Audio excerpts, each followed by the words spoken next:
truth. Bismillah Rahman Rahim. You are listening to Straight Words from WVON 1690, the talk of Chicago. And we're on every Tuesday night from 9 until midnight, brothers and sisters.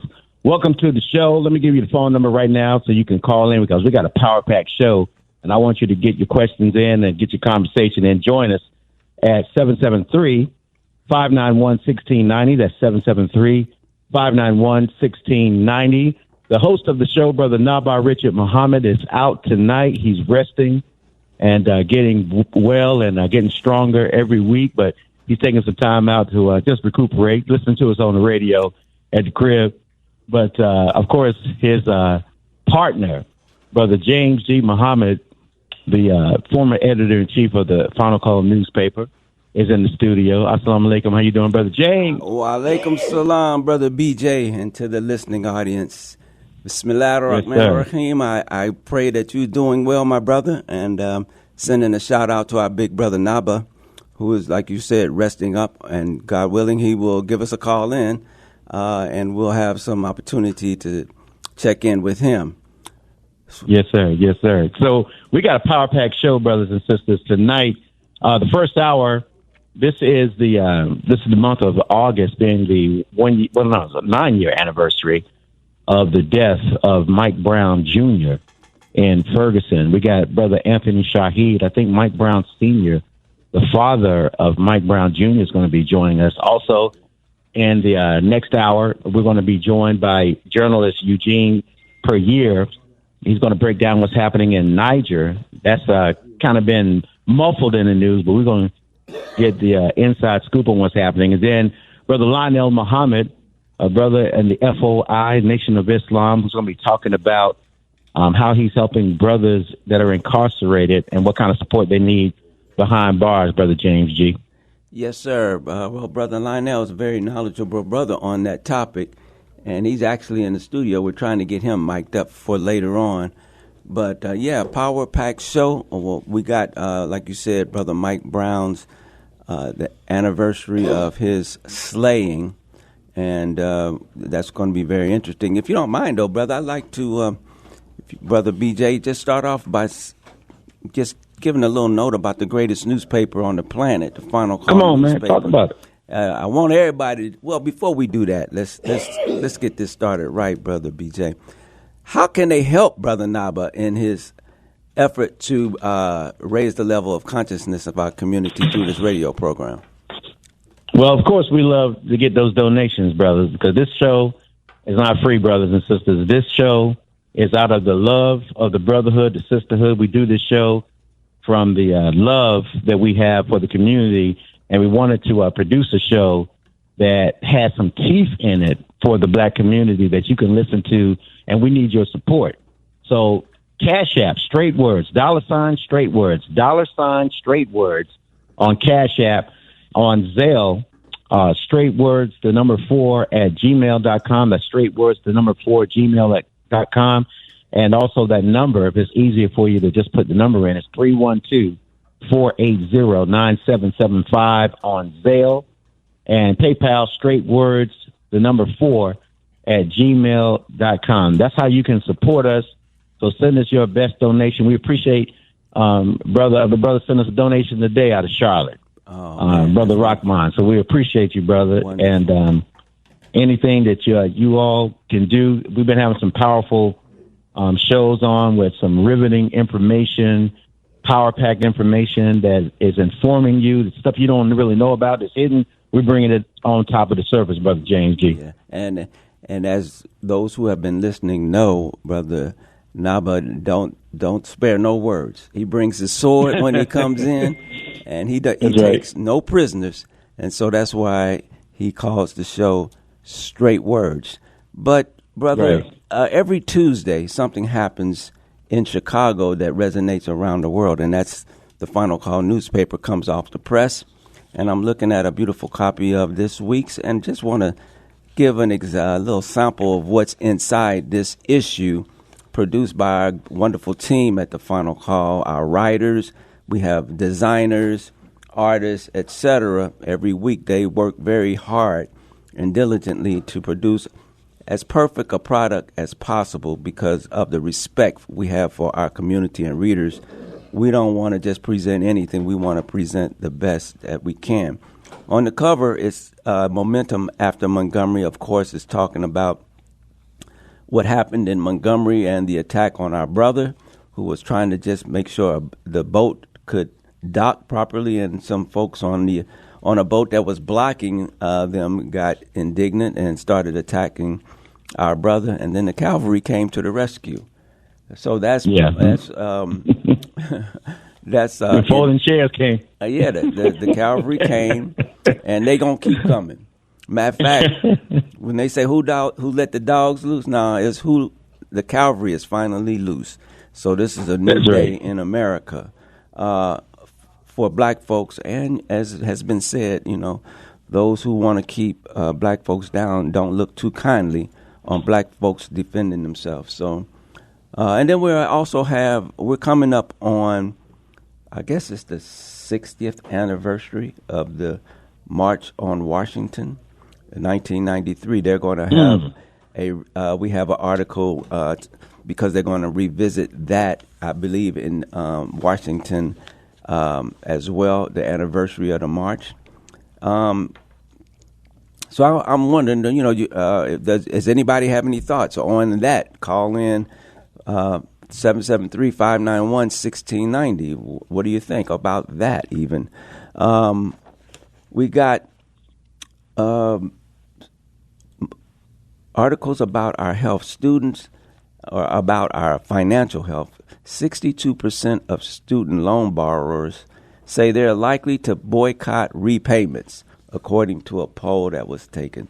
These are just some of the things in the final call. Hip Hop 50 live concert in the Bronx was epic. Yeah. There was a concert. Were you there, brother BJ?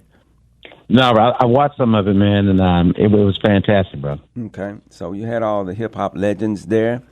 And then, of course, every week we have a 4-page insert that's all about the COVID-19 vaccine and other issues that you really don't read about in the so-called mainstream media, and it gives a different point of view about some of these medications and vaccines that they're pushing through, particularly our community, and how it's impacting us.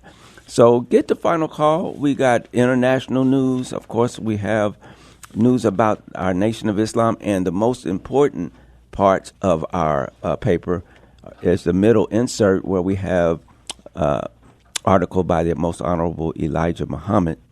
And this week is called Old World Going Out, New World Coming In. And you might want to think about what that means as you look at what's happening in terms of the weather, in terms of the politics, in terms of the dissatisfaction in all of the countries around the world, in terms of the coups. Why is all of this happening? Is that about an old world going out and a new world coming in? And then the Honorable Minister Louis Farrakhan's article is a transcript of his message during the janazah of our brother Ronald Robinson, who was a co-founder of the Afro Patrolmen's League. Before, when the minister stood up to rebuild the work of the Honorable Elijah Muhammad against all odds, it was the Afro Police Patrolmen's League that came to his side to protect him in that trying and dangerous time, even before there was an FOI formed to do that. But we also know that Allah is the best protector of our ministry. That's right. And so that's what's in this week's newspaper. I encourage, and we encourage, everybody listening to this program, when you see the brothers who are out in the streets and the communities trying to bring peace to the community, they're doing it with this message of the final call. We would appreciate if you take a copy, purchase a copy, give the brother extra $1 to give a copy to somebody else. It's all appreciated. It all goes for this worthy and great cause.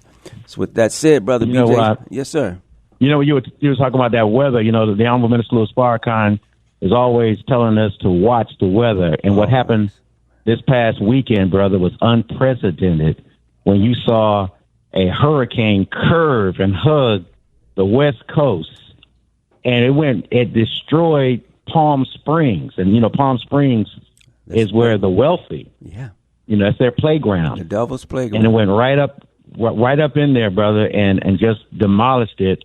And then on top of that, there was a 5.1 earthquake. Earthquake. Yes. So, I mean, and I was watching the news reporters. They looked shook, brother. They looked like they didn't know what to expect all week when I was watching the news out on the West Coast. And this was unprecedented. Brother, what I've been thinking a lot about, especially when I saw what happened in Hawaii, Maui, and the devastation there on top of the heat that's getting ready to happen, on top of the hurricane, on top of the earthquake, but especially Maui, that speech the minister gave that he titled "The Shock of the Hour." The people there, when you looked at them, they were totally devastated. It was something they had never seen. It was shocking, and that's kind of what we're seeing across the planet. I mean, shocking events. And as the Honorable Elijah Muhammad said, the worst is yet to come. So if we're here now and the worst is yet to come, then, we better get prepared. We better brace ourselves. We better get to busy on what the Honorable Elijah Muhammad was telling us, to do something for ourselves, to purchase land for ourselves. He wanted the government to do right and give states to the black man and woman who were victims of slavery, so that they can establish a nation of our own. But with their rejection of it, they want to call it global warming. Well, they've done things with so-called fossil fuels that may have damaged the ozone, but this is more than damaged ozone. This is judgment that we're living in, and in my opinion, when you're reading your scripture, don't read it like you're reading it back in 2,000 years ago, or 4,000, or even 6,000 years ago. You put it in the present tense, because you're watching the news before your eyes when you're reading that. That's right. And these so-called UFOs. Why is that such a big thing now? When the Honorable Elijah Muhammad was preaching this back in the 30s, and now what the United States government called above top secret, and all the many other countries, they were willingly giving this to the public. They were willingly giving it to the public, but the United States for so long held it above top secret. But now, because it's being seen so much, they can't deny the reality of these baby planes and the mother plane. So just keep our eyes open. And I'll say this lastly, Brother BJ. The Honorable Elijah Muhammad said, Islam comes when all else fails. All else is failing us. All else is failing us. And as we're watching, in my humble opinion, as we're watching this revisiting of the March on Washington that was called by our great brother, Dr. Martin Luther King, what did they want then? Freedom and justice? Or, the cry was for justice and jobs. And jobs. Yeah. 20 years after the 20th anniversary, the cry was justice and jobs. 50-year anniversary, the cry was justice and jobs. The 60th year anniversary, we should not be crying for justice and jobs, because we see that's not coming. We should be asking for separation and land of our own for the blood, sweat, and tears that we put into this land. That's right. So, brother. And then I'll also add, we need to get ourselves righteous and get out of the way of what God is doing. Okay. Because he's doing it on our behalf. Yes, sir. And whether brothers and sisters believe it, God is on our side. That's what you got to know. When you walking around the streets of Chicago, wherever you're listening to us from, you got to know, brothers and sisters, that God is with us. He's with the oppressed. He's with, what they say, the tail, the head is going to be the tail, and the tail going to be the head. That's what we're in the process. So that's what you're watching. And, also, the Honorable Elijah Muhammad said that God was going to curtail America of her side. Exactly. So when you watched what happened on the West Coast, and you've been like, wow, I mean, this is serious business. He's going to curtail it and push the people into the center, just like he said. You're not going to make the Honorable Elijah Muhammad and the Honorable Minister Louis Farrakhan alike, brothers and sisters. I'm glad you said that, Brother BJ. I was listening to the radio, to the NPR, National Public Radio. They had a reporter talking exactly about that. Although they put the year that they were saying that some of this would happen, maybe 50 to 100 years out, but they were saying that California's beaches were going to erode and there would be but 70% of their beaches would no longer be there in so many years. And it was further down the road. But that really made me think of what the Honorable Elijah Muhammad said and what you just said. You can't prove him to be a liar, that the people will be forced to the interior. And pick up the books, Message to the Black Man, The Fall of America, Our Savior Has Arrived, How to Eat to Live, books 1 and 2. Those books will set you free. That's right.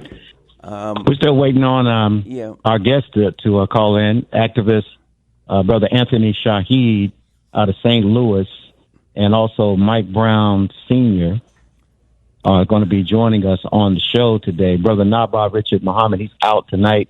Yours truly, Brother BJ, and we got Brother James G. in the studio. Are they on the line yet, brother? Yes, sir. Do you know? I was just going to mention, I just saw Brother Shahid's name pop up, and I think we have them both on. I don't know if our engineer can bring them up. Brother engineer, can you bring up our guests, Michael Brown and Brother Shahid? Atia, are you there? Yes, sir. Brother Shahid, can you hear us? I hear you very well. Assalamu alaikum. Wa alaikum salam. Wa alaikum salam. Yes, and Brother Michael Brown Sr., are you on?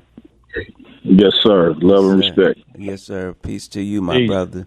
And my daughter's on the line with me, Atia Shahid. Artia. Okay, great. Atia.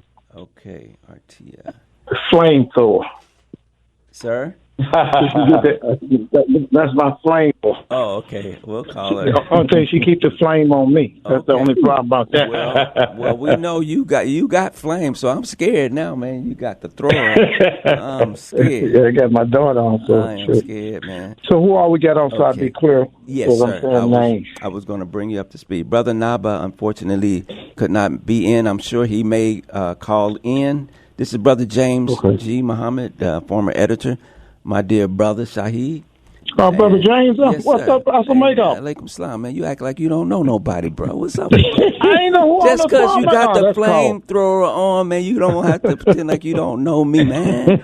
Okay. Come on, well, I got my daughter. Don't flex now, because she gonna get one of them chariots and throw that head up, boy. You gonna have problems. Brother, I am not. You ain't ready for that smoke. And Brother Michael Brown Sr., how are you doing, brother?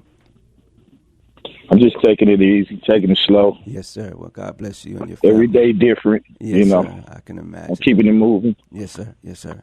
Slow motion be no motion, right? Well, you down there. Right. Okay, so we got Brother James on, and who else is on? Is that just Brother James? Who else is on? Brother BJ. It's Brother BJ, Brother Shahid, Brother BJ on with you. Oh, BJ. Okay. I just want to make sure I get no wrong. Yes, sir. BJ, yeah, I'm good. Brother Brown, and you and the flamethrower. So, yes, sir. So, brother, Atiya, yes, sir. Atiya, Atiya. Okay, I spelled it wrong. Okay, let's get started, Brother Shahid, and I'm gonna bring Brother Michael up. But can you introduce yourself, your background, and then we'll get to Brother Michael, and then get into conversation about. I believe this is the 9th anniversary of the tragic event that happened to his son. So okay, how long you want to take on that part? You're gonna let me know when we start. How long you want to start on that? Just give us about a minute of your background and the great work you've been doing. Okay, well, White Boy. You tell me when. Now, go ahead. The floor is yours. Oh, okay. Assalamu alaikum. With the name of Allah, the most gracious, the most Allahu Akbar. With the name of Allah, the most gracious, the most merciful, I bear witness there's no God but Allah, and I bear witness Muhammad is a slave, servant, and messenger. Honored to be on the show tonight with some of the warriors from way back. So I thank Allah that y'all invited on, Brother James and Brother BJ. I thank Allah for that. I also have my daughter on. I'm going to give you just a little history of me, and my daughter can do whatever she's going to do. This is Anthony Shahid. This is my youngest daughter, who was out there with us for the August the 9th, 2014. I was blessed to come into teachings of the Honorable Elijah Muhammad at a very young age, 8 years old. I was around my grandmother, and my grandfather, Marianne Maddox and O.D. Maddox. They never came to the mosque, but they were the greatest sympathizers and supporters of the Honorable Elijah Muhammad, and whatever programs he had. We were talking about buying Guarantee Bank, and we were talking about farmland, and we were talking about getting the Salon restaurant at your supermarket, and we were talking about the place on 79th where we made all the uniforms. They would support everything, and they brought us up and had us out selling the papers, and they never came to the mosque, but they always made sure that anything that was happening before they cast their check, they would write down what they were going to do for the Elijah Muhammad. That was my first introduction of Islam. And doing the work of raising the dead, because that's what the messenger teaching was. Elijah Muhammad taught us to go out and raise the dead, you know, be prepared to climb a mountain 40 miles high just to get to one. So I'm thankful for the teachings of the Honorable Elijah Muhammad. I'm thankful for the Honorable Nasir Louis Farrakhan, making sure that he rebuilt the nation of Islam, that we pray Allah and inshallah that it would never fall again. So that's kind of like just a pinch of what Allah has blessed me to do. I'm thankful today that we have Brother Mike Brown Sr. on the phone, who I'm very attached to and very close to, and again, my daughter. So you tell me which way to go, and whichever way you want to go, that's where we'll go. Your organization down there that you're... Thank you. Yeah. It's the Tawheed Youth Group, TAUHEED, Tawheed Youth Group, TAUHEED. Allah has blessed me to be the president of Tawheed Youth Group. Always dealt with hundreds of thousands of brothers all over the country, all in the jails and wherever they are. You know, that's what we did. We went to find, to seek and find and bring them to teachings. And all praise due to Allah, we've affected a whole lot of brothers in these jails and the streets, and Allah has blessed our name to be a household name, the Thai Youth Group, all around the country now. So, just like yours, Brother James. Yes, sir. Praise be to Allah. Sister Atiya, can she hear us? Yes, sir. Yes, ma'am. How are you? I'm wonderful. How are you? I am doing well. Thank Allah for that. Tell us a little about yourself. I know you are a flamethrower, but tell us, we want to see how hot that heat gets. Just give us a little bit of it. But tell us a little bit really about not yourself. that hot. So I'm Brother Shahid's youngest daughter, like he said. I'm actually a student at Tuskegee University. I'm finishing up my PhD right now. So I actually do research with Black women who have HIV or who are living with HIV and cervical cancer and HPV as well. Other than that, I'm from St. Louis. I love to say that I'm from St. Louis. I'm very passionate about St. Louis and our community. And so being from my mom and my dad, they're both very heavily involved in the love of Black people and stopping the oppression of Black people. And so during August 2014, that's when I kind of realized what my life's passion was when I was out there protesting for the killing of Mike Brown. And so I actually changed my major and everything in college to public health because I knew that I wanted to come home and I knew I wanted to talk about the disparities that we face as a community. So that's a little bit about me. Yeah, Tuskegee, we were down there with Brother Scott Muhammad in the War on Murder organization and his, his agricultural program down there. Mm-hmm. So, we did some work together, actually. Okay, that's great. I can imagine you would, knowing him and now knowing you and your background. Thank you very much, Sister Atiya. Brother Michael Brown Sr., can you talk a little bit about yourself? And then let's just go right into the conversation about why we're having this conversation. It's the 9th anniversary of that tragic moment. But give us a few words about yourself, what you're doing now, and then let's just reflect on that day just to get the conversation started. Okay, my name is Michael Brown Sr. I'm the father of Michael Brown Jr. that was killed August 9th, 2014.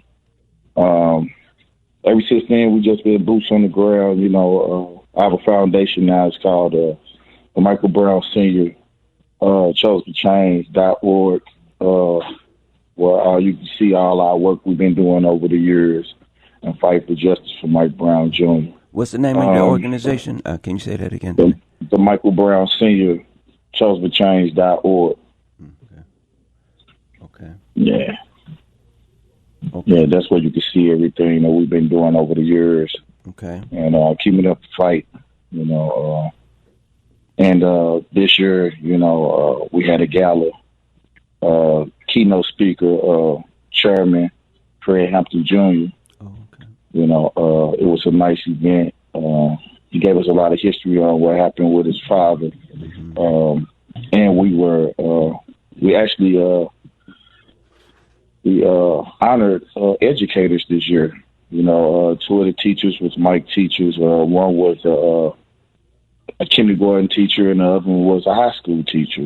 So we wanted to just show them that the love and respect for educators. Educators don't get all the respect that they need. As far as standing up and dealing with our children every day, all day, and teaching them and learning, who that child is and background. So we wanted to just push them and let them know that we really appreciate them, in our community, So it's a little bit about me. Okay. And what we do. Yes, sir. Yes, sir. Go ahead, Brother BJ. I was gonna ask Brother Mike Brown Sr. as we're reflecting on the 9-year anniversary of the death of Mike Brown Jr. as he laid in the street for 4.5 hours and shot by Darren Wilson. As you had time to reflect, Brother Mike, what do you think God wanted us to see during that period that you had a chance to reflect on? I would definitely just say unity. This shook the whole world up. What happened to Mike Brown Jr. People can remember hand in hand and being as one on those days, a protest, and when it happened with Mike, So I would say unity, brother. Yes, sir. God, when I was looking at it too, I think because the police shootings have gotten worse since 2015, and I think we had a record number in 2022. And so we're talking about police violence against black people, that we are dealing with beasts in human form.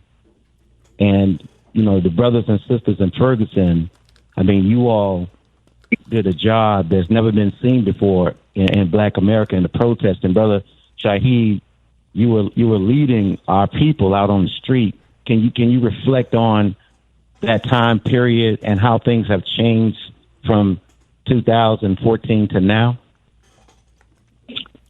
Well, I think you just said it. It's gotten worse. These white folks and these, the fraternal order of police and these prosecutors and these Trump folks and Biden folks too, because it ain't just Trump. Biden ain't no better than Trump, to be honest. But anyway, it's all out season. I think they have certain times you can shoot deers, certain times you can shoot other animals, but there's never not time that you can shoot the black man or the black woman and just say you fear for your life. And this is the conversation all over America. Just recently, I was down with Mr. Akbar Muhammad, spending some time, and they were talking about, and I'm not sure which agency it was, where the police had been sicking their dogs on black folks and bragging about that the police had 28 bitings from some dogs and some of the things they had did to us as a people, down there. So that fraternal order of police is something that night that next day and the day after, the first 3 days, brother, it was. I had never saw those type of tanks. I knew them white folks had some artillery. Mm-hmm. I didn't know they was rocking like that. Mm-hmm. I mean, I really didn't. They had, I mean, looked like they had what they call them big old armored cars and looked like some stuff that you would have in a third world country of when you all out war with us. One thing about Allah, we don't choose, Allah choose. Those young brothers like the Lost Voices. Brother by the name of David Royals and another brother that was cop watcher David Witts. You know, they took it upon themselves to really put their heart into that area that they had assassinated or murdered. And we need to use the right terms. Murdered Mike Brown Jr. Exactly. They guarded that with their life. They took that 100% serious. There wasn't no plan about them. They slept out in the street for damn near 40 days because they seen what those police were doing and how they really was having a ball about it, you know, and how they looked at Darren Wilson as a hero. Yes. Nothing changed, and I was really impressed with my daughter because that's really when she first kind of started.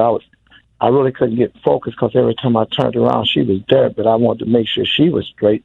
Mm-hmm. But those Street Brothers and the FOI and the Panthers, they had her locked down. Because I told them, I can't focus if my daughter's there and I don't know what's happening with her. Mm-hmm. Mm-hmm. But that's when she really came to conscious and absolutely seeing police. And and I want to make a statement because we're not talking about every police in the world.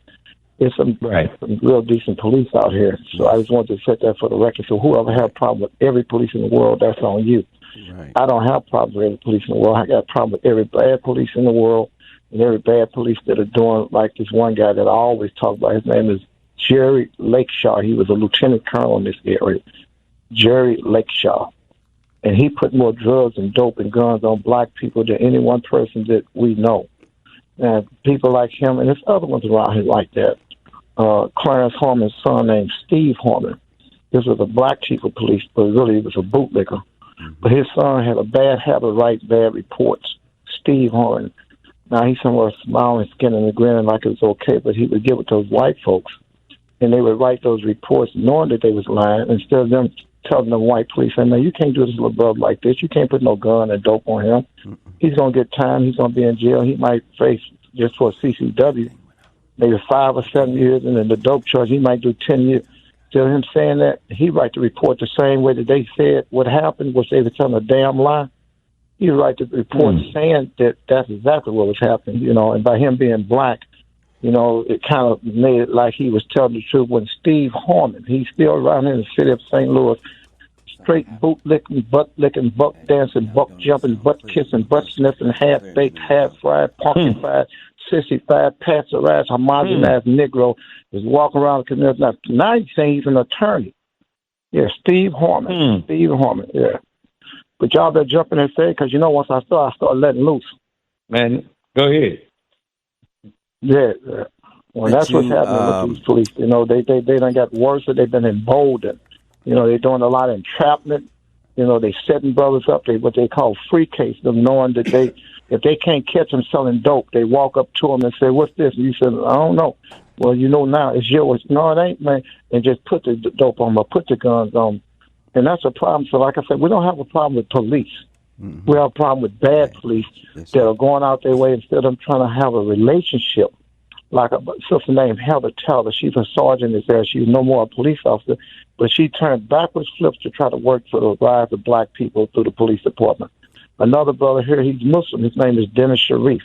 That brother has turned backwards flips to push the relationship with the black community, and because he works with the black community, the damn police department really done turned on him. It's like they look at him as an enemy because whatever you do, it's supposed to be a blue line of content where they silent about it. They don't supposed to say anything about what they do to us. So that's why I'm about the police, brother. Yeah. Brother Shahid, let me jump in here real quick. We got somebody on the phone we want to bring up, and we sent the back signal up into the sky, and Batman has arrived. Let's bring him in, Brother Naba'a. Can you hear us?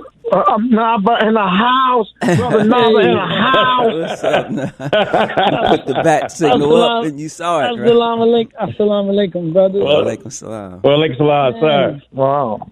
I got to apologize. I'm not feeling great. But first of all, let me say to Mike Brown, Sr., brother, you have my condolences and my prayers and my deep love and respect, because after a great tragedy, you picked up a work. And after I say what I'm going to say, I'd like you to talk about the work that you've been doing in your son's name for the last 9 years, and how you've been impacting, in particular, young black men and others, but young people.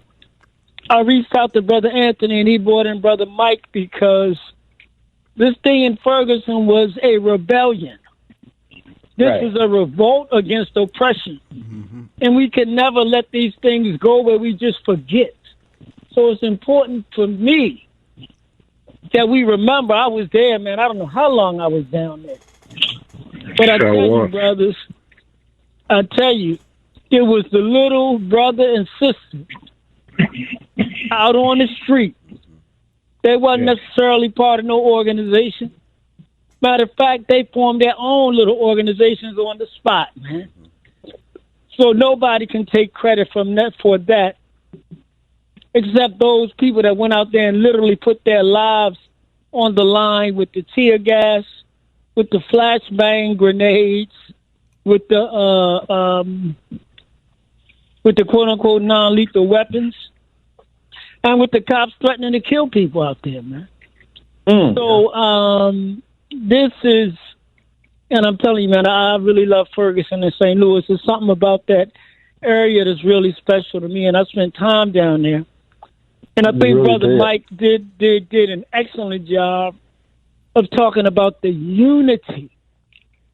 Brother, I was walking and somebody was barbecuing. So I was like, well, how much you selling the food for? They said, oh, no, this is free. Some other people pulled up one day and they just started handing out pizza. I started buying beef and turkey franks and whatever else I could, because there was a brother who was grilling. Wasn't no pork, Brother Anthony. There was a brother grilling. Man. Yeah, we ain't balanced like that. No, I mean, but brother, it was Muslims, it was Christians, it was Pan-Africanists, it was young, it was old. I'm telling you, man. All different organizations. I never forget this one sister, man. She had a baby. The baby seemed like the baby was no more than 2. But what they did, they made the people walk. They couldn't stand still. And it turned out that a court later said that was invalid, that was a violation of rights. But they, man, this, I felt sorry for the little baby, man, because the young mother, man, she was walking and she had the baby walking with her. I think I picked the baby up at some point, like, man. But I think understanding moments, because they never want us to remember moments of rebellion. They never want us to... Go ahead, Brother Anthony. Especially when it changed, because I'm going to tell you, and I have to jump in there, but especially when it comes to Mike, I'm real sentimental with him. Mike did so many things, Brother Mike did so many things, but I always tell people about he was homeless. And I have to keep bringing that up. Most people don't know everything that was happening. Brother Mike's house had burned down. And they had a fire about a month before then, or 2 weeks before then. He can fill in the exact time, and I didn't even know what was happening. But they were homeless, and he never called time out. Brother Mike has been going to jails. I mean, he just ain't hitting things yet because he ain't got wind up. Brother Mike started going to the jails, whereas he was absolutely staying in the jails with those brothers so he can really bond with them. That's why the streets love Brother Mike. Brother Mike never got separated from the streets. A lot of the rest of them got separated from the streets. Brother Mike did everything dealing with the Juneteenth. He was out there. You name it. It wasn't just him bringing in somebody like Brother Fred, Chairman Fred Jr. It wasn't just that. But Mike done took some fathers, and he done took them for the last, I'll say, at least 5 to 7 years. because mothers love their children. We already know that. We're not trying to put no mothers down. We love the mothers, but we want you to know that fathers also love their children, and he take them on the retreats where they can start healing. Yeah. I've seen this. I've seen how he kept with Brother Mike then, and he gonna jump in when he wants to. But see, when you start talking about Brother Mike and Sister Cal, I can't say anything about Brother Mike unless you talk about his beautiful wife, Sister Cal. That's right. When it comes to them, I didn't see this brother drive 18 hours. I didn't do it. I'm just being honest. I'll fly somewhere with, but Mike done drove 18 hours, not just with himself, not with just his wife, but with 7 other children. Now he got 2 other grandchildren, and he drives all that for a brother and sister that somebody's never heard their name. When you say a person that they have never known, that was out there in the street, those are the brothers and sisters that Brother Mike have got into his car and drove from here to Timbuktu just to make sure he could give them a voice, because he know Allah has blessed him to be global. He's the only person I know that when Barack Obama was in there, which I got a lot of problems with him, but I'm not here to talk about him right now. 11 times Barack Obama called Mike Brown Sr.'s name out, even though he was scared to meet with him. You know, these Negroes are always scared to meet with him. Like he had a picture with the nuns and act like and condemned him, but I'm going to leave that stuff alone, too. But, you know, once I start talking, I can't hold stuff in. But Mike, you better jump on in there and save me. I got you, bro. Okay. So to answer your question, you know, it's the Michael Brown Senior Church for Change organization, and we provide care and support to fathers and families who are processing the unthinkable. I have a group called Mothers of an Angel. It's a space inclusive to grieving mothers for healing. I got Chosen Fathers, a space for grieving fathers to heal and bond and grow together. I have another program called SWATs. It's called Sisters with a Task. It's my girls, Mike's sisters. It's their mentor group program, you know. I got another one I'm working on is COPES. It's Children Overcoming Painful Experiences with Support. You know, it's a children grief support, you know. We are, you know, 353 days away from the 10-year anniversary for Michael Brown Jr. You know, in 3 days it will be 9 years. Well, you know, it's 9 years, you know. But, we've been doing the work on the ground, man. Ain't nothing like Brother Shahid. It's nothing that stopped us. I felt like, you know, just to be personal, I feel like, you know, they killed the wrong son, the wrong boy. They took the wrong kid, you know. So, you know, I felt like, because I used to be in the streets, I felt like if I could do stupid stuff and felt like that was right, I could do the right thing and go even stronger on the truth, you know. So this is where I put my power. You know, I turned my pain into a purpose, and I made it full power. And this is the road that I'm on, brother. This is the road. Sir. You know, Mike, you talked Mike about... let me hit one point, too. I'm sorry. I got to jump back in, Brother Naba'a. He hit one point. 3 more days from now is how long they had that body out, because that's when we had the funeral. 3 more days from now would be 9 years ago that we had the actual funeral for Mike Brown Jr. But also we had one 2 days from now, because it was one on a Sunday. Only just the family members and a few of the selected friends were there, and then that Monday, which the whole world got a chance to view the funeral and everything. And what people don't understand is how deep this was. And I keep on bringing out the point, Brother Mike was dealing with homelessness and 5 or 6 or 7 other children at the same time. They was grieving. The whole world was looking at them. The whole globe. I don't care if you was talking about Japan. They was talking about hands up, don't shoot. If you was talking about Iran, if you was talking about China, where it was nowhere on the globe that they didn't know about Ferguson. And you're right, Ferguson was something different, because, like I said, that's what gave my daughter my birth. The next thing I love about Brother Mike, most of these Negroes were scared to be around the Honorable Minister Louis Farrakhan. Let's keep it real now. Brother Mike, not only was he around the Honorable Minister Louis Farrakhan at least 3 or 4 times, he went to Chicago and got caught off guard by that drill. That drill caught him off guard. He wasn't ready for that, y'all. But he wasn't ready for that. totally caught off guard. Damn, this is real. But he got a chance to see that military force was behind the Minister Louis Farrakhan. But damn it, a whole lot of them, I won't say their name, a whole lot of them couldn't be seen with the nuns because they was worried about how their money was going to come. Exactly. And if they was going to get some money. They wasn't worried about their children. They wasn't worried about dollar. They was worried about dollar, not Allah.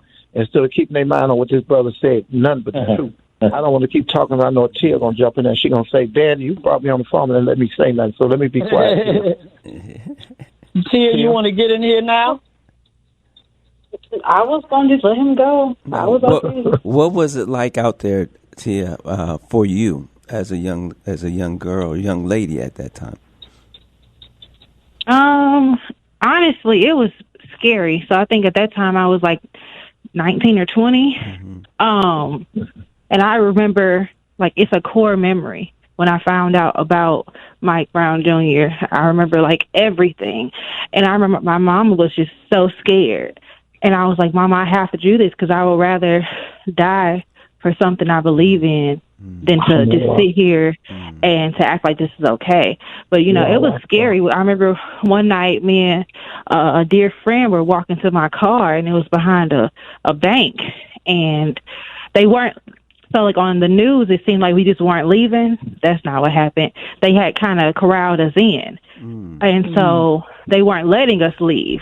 Yeah, so it was the craziest thing. So when we were going back to our car, we had SWAT, FBI, everybody. They had guns on us. And we were like, we're just trying to leave. Like, you guys keep asking us. But it was very dangerous. At the same time, it's kind of ironic because of the fact that was probably like the safest time in St. Louis. I felt extremely safe because on the streets. People. You know what I mean? Because of the people. Like, and it was, the energy was there for a long time. But during that time, all the streets, like whenever we saw anybody getting pulled over, people were stopping. We were caring about each other. We were like rolling our windows down, saying, hands up, don't shoot. Like, we were keeping it going. We were blocking streets off for no reason. We were turning like the mall, like everybody was in the mall. We were at the Fox Theater. Everything was about Mike Brown Jr. and making sure that his legacy lived on.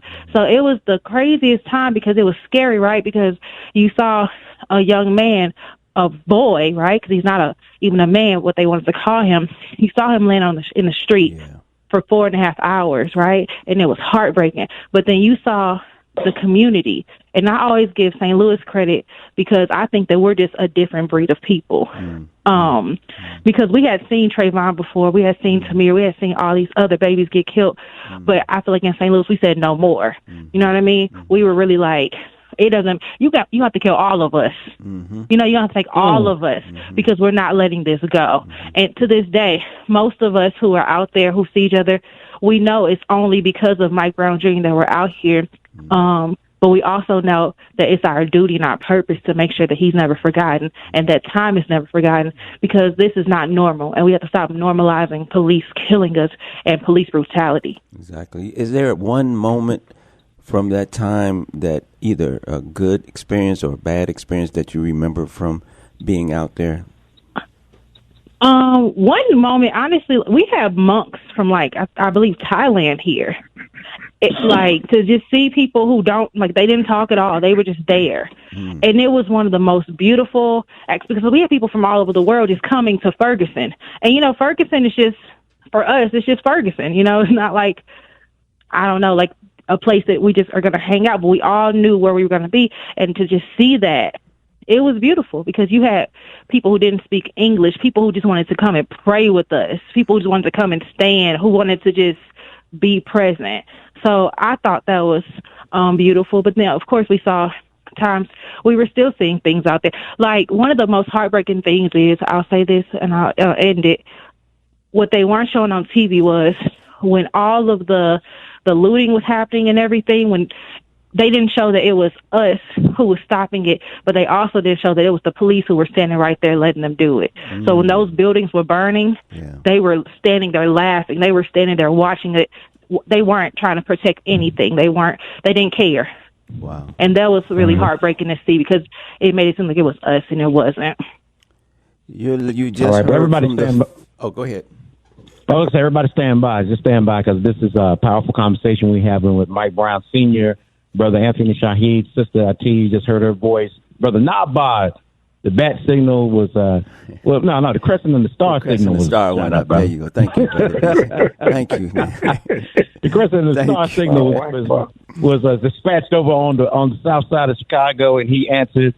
And Brother Naba'a is joining us on the show. We're going to come back with more of this conversation. We're talking about the 9-year anniversary. I don't want to really call it anniversary, right. But it is a assassination, a murder. Right. Yeah, the murder. Let's get it straight. The murder of Mike Brown Jr. We're going to talk about it coming up next hour right here on WVON 1690. This is the Talk of Chicago. This is Straight Word you're listening to. 591-1690. Call in. All right, it's WVON 1690, the Talk of Chicago. This is Straight Word with Brother Naba'a Richard Muhammad, the editor of The Final Call, as our host. And, of course, his main man, Brother James G. Muhammad, is the former editor of The Final Call. I'm Brother BJ, and we are here with you on WVON 1690, the Talk of Chicago. This hour, we would love for you to join the conversation at 773-591-1690, 773-591-1690. We're honored to have Mike Brown Sr., who is the father of Mike Brown Jr. We're talking about the 9-year remembrance of the murder of Mike Brown Jr. in Ferguson, Missouri. He's on with us, and also activist and Brother Anthony Shahid is here. He's the president of Tawhid Youth Group out of St. Louis, and of course our sister Atiya Shahid, the daughter of Brother Anthony. She's on. Of course, Brother Naba'a is here, and Brother James G. is in the studio. So let's continue our conversation, brothers, right here on WVON. Yeah, thank you, Brother BJ. I wanted to just say a couple things, then I'm going to go. One, I was down there for a long time, so I have to really thank the Honorable Minister Louis Farrakhan. I spoke with him every day, and everything that he told me to do that I did. But there were, of course, Brother Anthony Shahid was there, but there were two other brothers that was with me that looked after me. One is Brother Ricky, who I didn't know was a martial arts master. He just popped up one night, Brother Anthony, in a black suit, And then Brother J.A. Salon. When I heard about the tragedy in Ferguson, I was in Baltimore, supposed to be on vacation. I jumped on a plane and came straight to St. Louis. I didn't know where I was going to stay. I didn't know whatever. I just knew I had to be there. So Brother Anthony, Brother Mike, Brother Mike, if you could maybe talk a little bit about this. Brother Anthony mentioned your work with fathers. How important is it that fathers, their pain, their experience, their hurt, their loss, and their desire to make change, how important is it for fathers to be recognized and worked with when these kinds of injustices happen? Well, it's definitely important. The thing about it, what I learned was with our situation with Mike Brown being murdered and the way we were treated, where I was treated, I definitely didn't want these other brothers to go through the same thing that I went through. So I wanted to be a platform where I wanted to share the platform so they would be able to have a voice. I noticed that these guys really didn't have a voice in their losing their loved one, and they can have a problem. We have these guys walking around as ticking time bombs that don't have no type of release. So we definitely have to be careful with them because sadly we have easy triggers. So we don't want to say the wrong things or have people in the wrong spaces. We want to be able to love and be there for one another and, lift them back up. I said a lot to them, is, once we lose our loved one, they try to break us down after then. It's almost like being a baby again, learning how to walk, learning how to talk, learning how to do a lot of things, because we are not the same person that we were the day before our tragedy hit our life. So just rebuilding these men, you know what I'm saying, and giving them hope, and bringing more strength to them. And these guys are very powerful, And like I say, it's sad that we have to go back through, like being reborn again, finding our way. And this is what this program is for, to strengthen them and let them remember, have them remember who they really are and that they're more powerful than they were before, because of what had happened to them. I'm asking one more question, Brother Mike, then I'm going to go. Give us information about where people can find you and the organization online, how they can help you. I know you just had a relatively recent event, right? Yes. Yes, sir. Yes, sir. It's chosenforchange.org. That's where people can donate. You can see the work that we do online, and the upcoming events, what we have in store ahead of us. Mm-hmm. All right. Well, Brother Mike, again, you have my love and my respect, and always my condolences. Anything we can do for you, we're ready. Brother Anthony, thank you as always. My brother James, brother DJ, I'm going to leave y'all. But thank you. Don't go, brother. Hold on, brother. You ain't got to go nowhere. Where you going? Yeah, I got it. Yeah, just so. But if you can just put it on mute, take care of your business. We know what's happening. Yeah. But I want you to just hear this, because Mike is doing a lot. Brother Mike, not only has he gave those fathers purpose, and got a chance to bring out the giant in them, like he said, they're doing such powerful things. Mike started a summer camp this year. Mike has started taking those fathers that when those children get off the bus, Mike and maybe about 40 or 50 brothers and myself are there when they get off that bus to welcome them to the school, to make them feel good about being in school, because, a lot of times fathers, some of them don't even know who their fathers are, so to see a father figure. Right. Brother Mike was one of the main ones that pushed was doing all those things there in Ferguson, but to say, well, we got to have some politicians here. And since then, we done wind up getting around about 4 or 5 powerful positions from the mayor, Ella Jones, from a couple of council people. I think she's not the council person now, but Sister Fran Griffin. We even got, it's a sad case too, because we had a guy named Wesley Bell, who's still there, who right after this piece came on a documentary called Strange Fruit, came and asked to meet with Mike Brown, and I helped set it up at a place called Goody Goodies.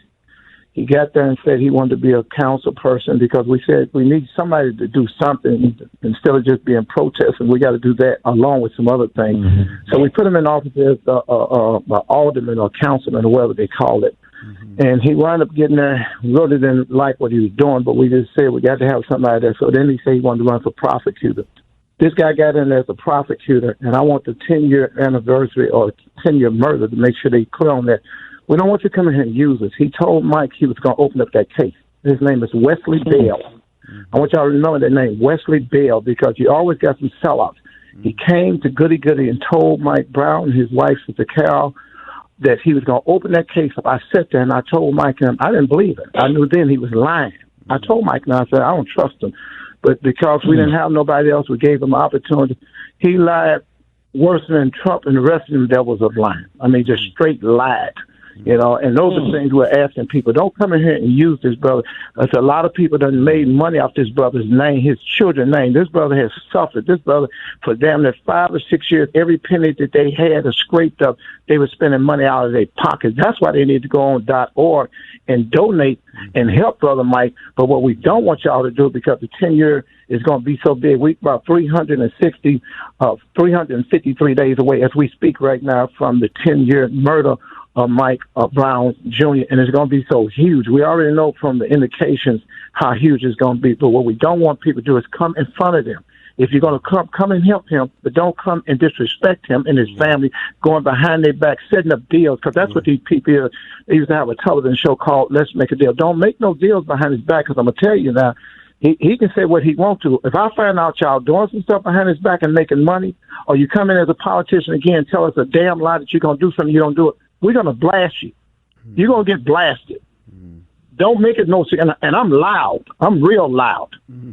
So somebody better jump in there and save me, because I'm loud. Because when they start playing with this brother's family and coming and then making money on the side, he's going to do another thing called 48 hours. He's going to make the announcement that when something happens wherever it is around the world, in 48 hours, him and whatever team he puts together can be there. Why? Because you got slick lawyers. You got lawyers gonna lie to you like Crump and them because they tell y'all don't want to hear all this stuff, but I keep it real. Y'all want to keep on playing like these guys. It's the second coming of Christ. They not no damn second coming of Christ.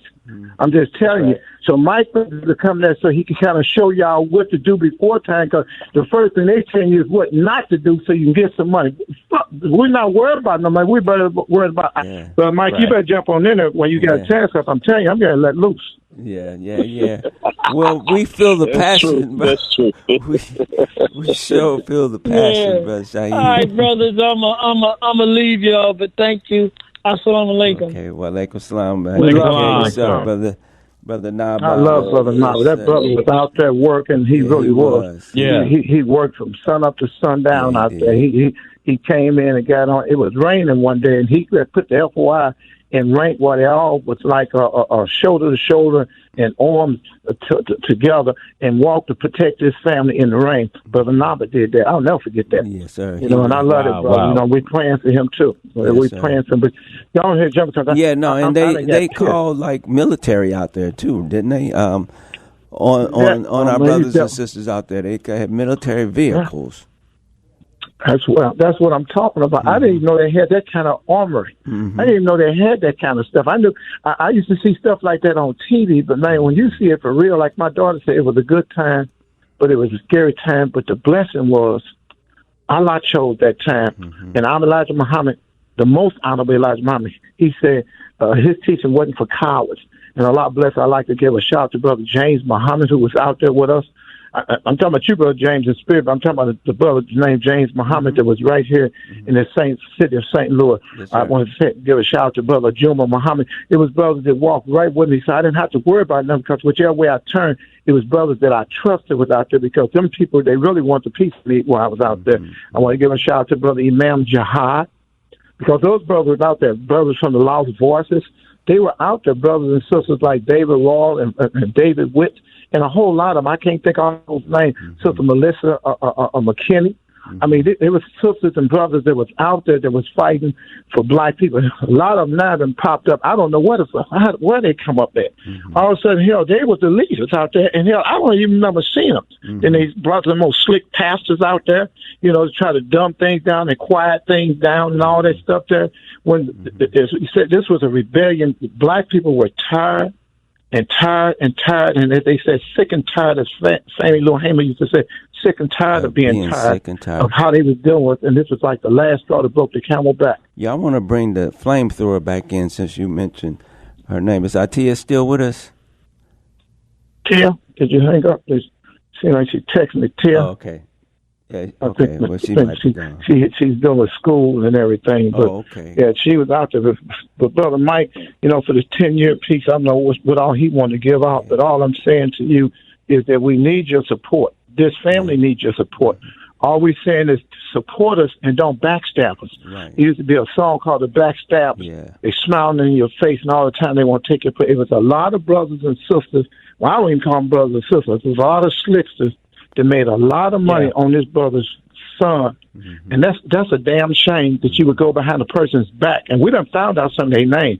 I can't do nothing until Mike give me permission to let loose. He know I'm going to let loose now. It's just because I take full responsibility when I do stuff. I don't blame it on nobody. I don't blame it on. I speak like my leader speaks. The minister don't hold nothing back. I saw that, Brother Shahid and Brother Mike. I saw that what happened. I think it was maybe like a year ago or 2 years ago when y'all had uncovered some things. So I know y'all are in the midst of working that out. But, yeah, you're right, brother. I saw people trying to jump in front of everybody, put them grants. Yeah. And it's just wicked, man. Yeah. So, Brother Michael Brown. Some of them don't even worry about grants. Is there any plans that you want to share that you're trying to organize for the 10-year anniversary that maybe folks can, if they hear what you need help on, then they can contact you. Is there any plans that is already in the works, or are you just still conceptualizing what you want to do? Yeah, definitely. The street name change. We're working on that. I need help with petitions on that. We're working on. Okay, let me go through them one at a time. Petition for the street name change, right? For the street name change, okay. Yes, sir. Do you want to tell us what street is going to be changed? What you want to change? So the street will be where the street name now is called Caddyfield. It's right off Canfield. Okay. We were trying to make it Mike Brown Jr.'s Ave. Okay. In honor of him, which will be right by the memorial. So we're trying to put a monument up too. So we're working on a monument where he laid in the middle of the street. Trying to put a small catwalk across the street too, because these guys don't believe in speed limits around that way. Yeah. So if anyone wanted to visit, they would be able to stop. Some speed bumps too. So they'll be able to slow down. And it's always someone coming in town want to visit the memorial and see where it happened at and feel that energy, because that energy is still out there. Okay. I don't think that energy will ever leave. Mm-hmm. But that, and the third. I'm working on building a community center, brother. Okay. In honor of Mike. It's so much money came into Ferguson, and people have denied us or brought us in and wanted a photo op, and then turned their back on us, and built things off the money that was donated in Ferguson and not show the family any love. So we wanted to put one in the neighborhood where me and Mike grew up in. It's called Pine Line. Because it never was anything over there to do but hang out.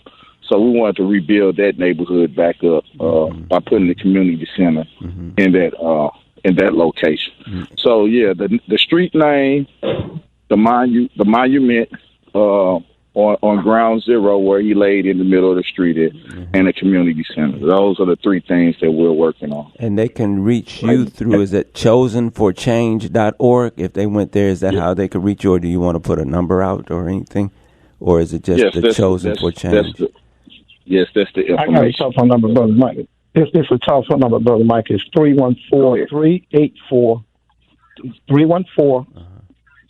314-384-6332. Let me get that again. 314-384-6332. Okay. That number there you can call directly, and the Brother Mike's wife, and also manager is Sister Cal, C-A-L. You call and ask for Sister Cal. And really, those phones should be ringing because... As a matter of fact, Brother Shahid, let me, before you go further, I didn't notice, but we do have a couple of calls. I want to get them before the hour is over. Okay. So I want to bring Cliff in, and then we'll get Brother Mandine. Cliff. Yeah, assalamu alaikum, brothers. Thank you for taking my call. Yes, and then much respect and peace and blessings to your guests. My question is, and I apologize if it seems ridiculous, but do you believe, Brother Brown, that race was a factor in this whole incident? Hell yeah. Yes, sir. Yes, sir. Okay. It was. It played big in that. All right. So thank you for that. So America still has an issue with race, correct? Is that fair to say?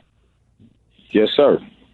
Okay. Now, do you believe that any political party is best to deal with that? So in other words, Republicans, Democrats, or do you feel both are the same when it comes down to the condition of black people? Well, I would say we got to stop putting these scared Negroes in places, and we can get some things done, brother. So, Democrats or Republicans? So the point is that we need, and I agree with you, brother. And I'm just simply saying that, and I agree. And the point I'm making is that, brothers, and thank you for allowing me to share this, that our conditions and our situation here in America is not going to be determined by what political party that we're associated with. Democrats and Republicans, there's a standard and there's the blueprint, and I keep trying to express this if it makes any sense, that the Honorable Minister Louis Farrakhan is giving us a moral blueprint, a spiritual blueprint, how we can be a better people. And all I'm simply saying is that if we don't follow that, then we will be subjected to any type of prosecution or any type of actions coming from white Democrats or white Republicans. And so my final question is to you, bro, are things going to get better for us as a people, or are they going to get worse? Well, I'm going to jump in there and say, well, in that water, and them brothers start swinging them chairs. All we got to do is stand up, because Elijah Muhammad told me when I was a very young Muslim at 8 years old that our unity is more powerful than an atom bomb or nuclear bomb, and that 95% of our problems are over with if we stick together. All we got to do is do exactly what the minister is saying. And you ain't got to be the smartest person in the world to trace some dots. They got some dots you can just trace if you just do that. I know my mother-in-law is listening, and I want to definitely give her a shout-out and say happy birthday to Miss Winona Rowe. Her birthday is tomorrow. But I like your question. Didn't you have another person who had a question, too? Yeah, thank you. Happy birthday. Thank you, Cliff. We got Brother Mandine that's going to come up. We're almost at the bottom of the hour. We got another guest coming. I saw that. So, Brother Mandine, how you doing, my brother?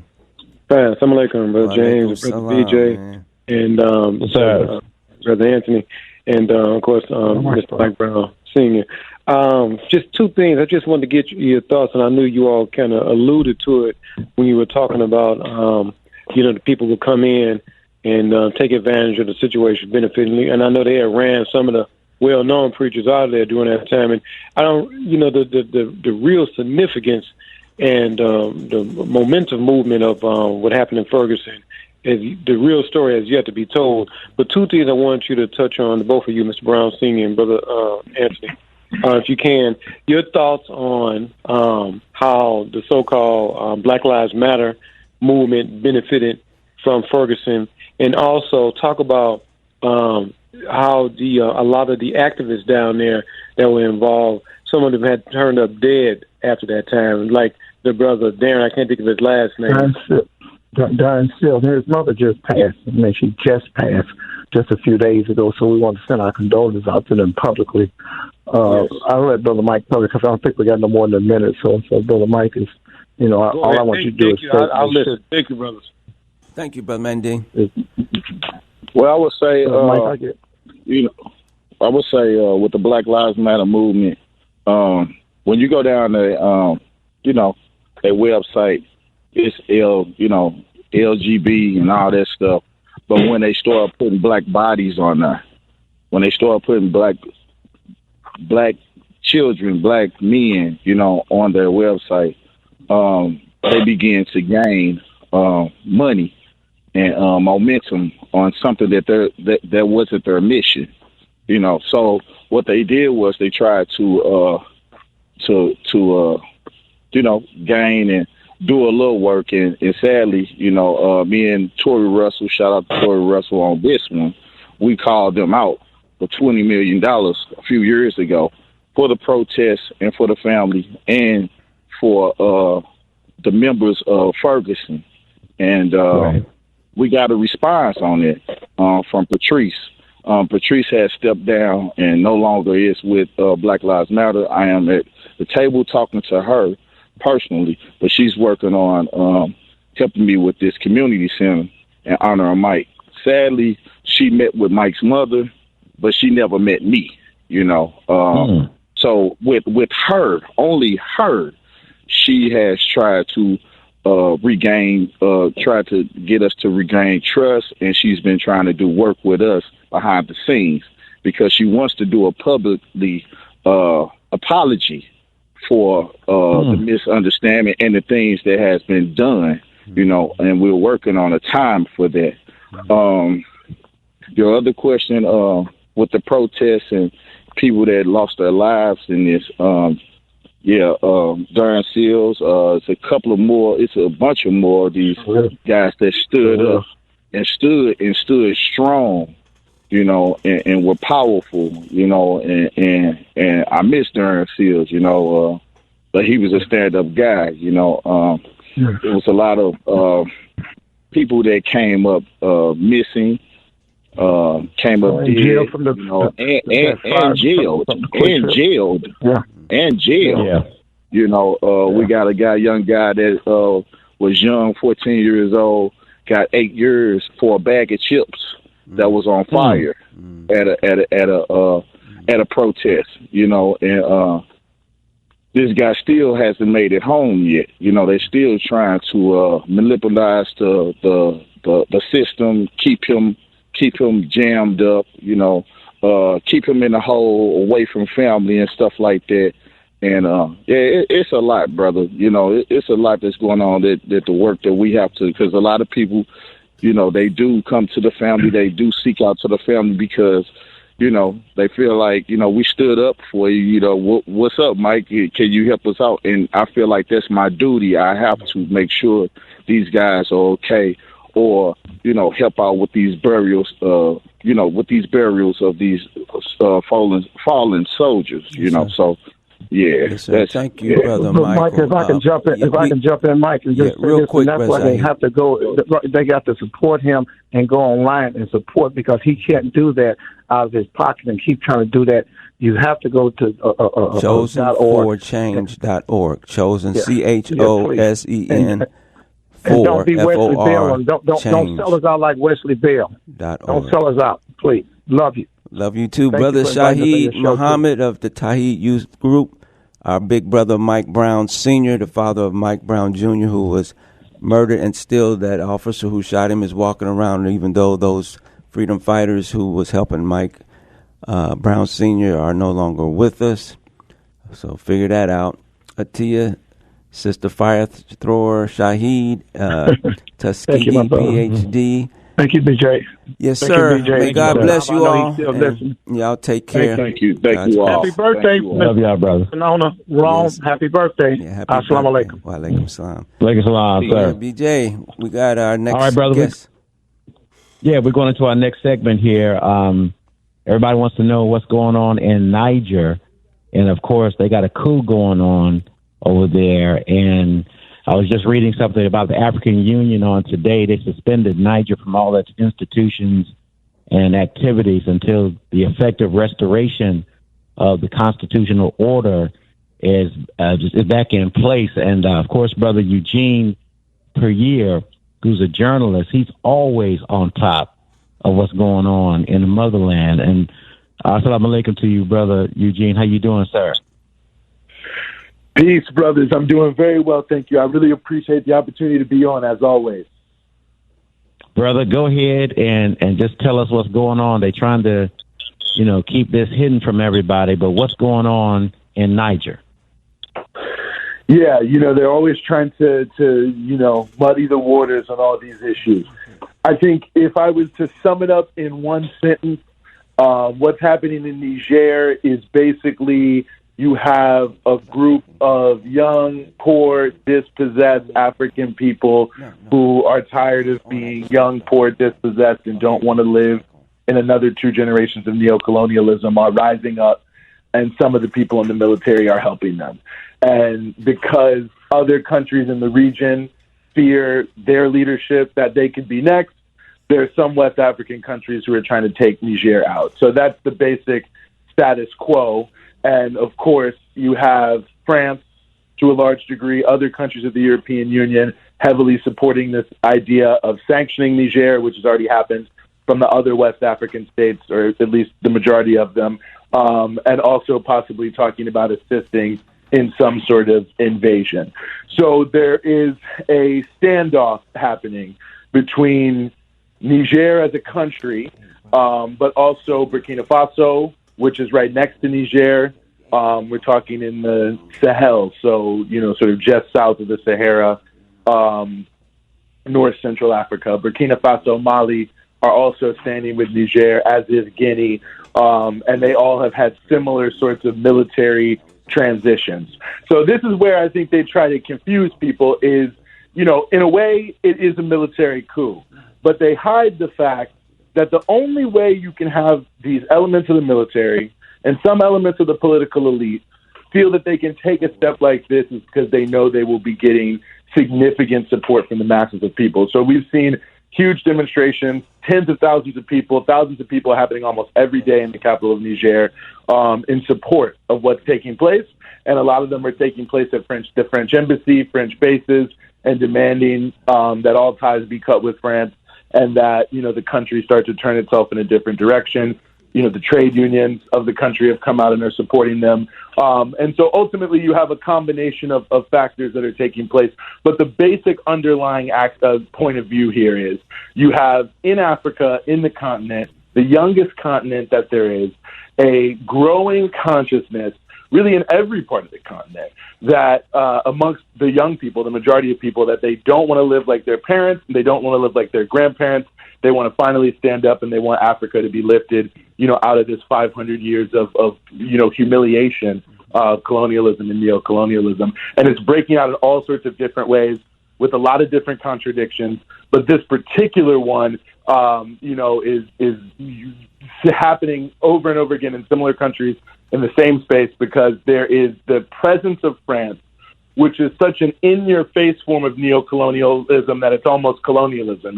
They don't even try to give you that much of a semblance of freedom, that I think it's become a very particularly vulnerable point for those who look to exploit Africa. And, people are sick of it. They're not taking it anymore, and they're able to get some support from their military. Where it goes from here, there's a lot of different questions and a lot of different things that could be said. But that's the basic situation of what's going on in Niger, is you have a revolt against neocolonialism and poverty that's combining a lot of the people in the streets who don't want to take it anymore and are tired of living in a country with a lot of wealth and having no money, against other leaders in the region and international forces who like that status quo, like in a country like Niger, where 43% of the people live on $1.90 or less every single day. 42% of all children from 5 to 14 are involved in child labor. Only 37% of people can read. 83% of the people in the country live in rural areas. Only 9% of them have electricity. But in France, a huge amount of their electricity comes from uranium and nuclear plants that is provided from Niger, which is the second largest provider to France. So, powering huge parts of France, most people have no power there. So it gives you a sense of the situation where people are at, why they don't want to live that way anymore, why they're willing to accept anyone who's, at least promoting a change, and why certain elements are in the military able to, overturn the entire political system, because ultimately at the end of the day, they know there's no organized force that's going to stand against them, because most people, I think, are willing to give almost anything else a shot. And is that one of the reasons why a lot of, and you may have mentioned this, I was offline for a minute, is that one of the reasons that some of the neighboring countries who have had what they call coups as well are supportive of what's happening in Niger?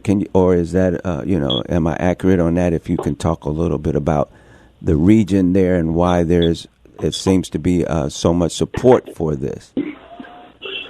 You're 100% right. There is a lot of support in the immediate region. And I think it is because it's similar processes. I mean, it started with Mali in 2021, and then there was Burkina Faso that also happened in, kind of a two-part thing, but 2022, 2023. And then now what's happening in Niger. And in all three cases, and when you look at all three countries and you look at, the social indicators, life expectancy, literacy, access to clean water, you see those three countries kind of bunched up together very much at the bottom of that list. And I think you've seen, for instance, in Mali, a recent poll that just came out, 90% of people polled said they supported, this mainly military, although it has some civilian element of government. Similar thing you see in Burkina Faso, and you see a lot of, quote-unquote civilians supporting the military, and also some of their organizations participating in helping to govern the country. And all three of them are also hit by, these insurgencies, so-called Muslims, people who, use the name of Islam to really just engage in banditry and other forms of terrorism. But nonetheless, that's how they brand themselves. And, there's thousands of people, killed, massive, huge parts of all three countries, are under the control of these individuals, Al-Qaeda, Islamic State, affiliated forces. So they've been fighting a very significant war, but they've been doing very poorly. So the population is also fed up about that, and they want to see more effective forms of fighting, more effective forms of security. There's hundreds of thousands of displaced people across all of them. So there's a turn towards this idea that the whole political system and all is just so corrupt, so tied to neocolonialism, especially France, to the point where they control your currency, that there's a feeling, I think, amongst a lot of people that having a military government come in is the only way to kind of cleanse the system and try to move forward in a different way.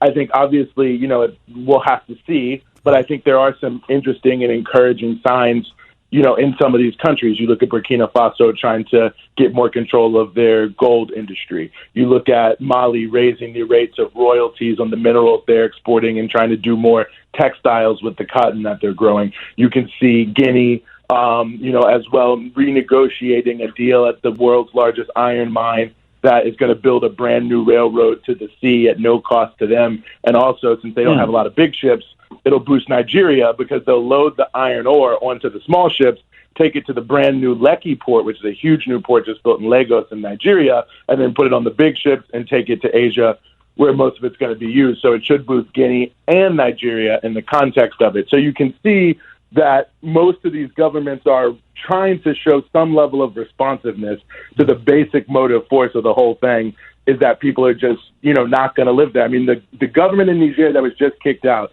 last fall, their finance minister said, we're sitting on a time bomb because there's so much poverty in the country. And obviously we see that time bomb has gone off.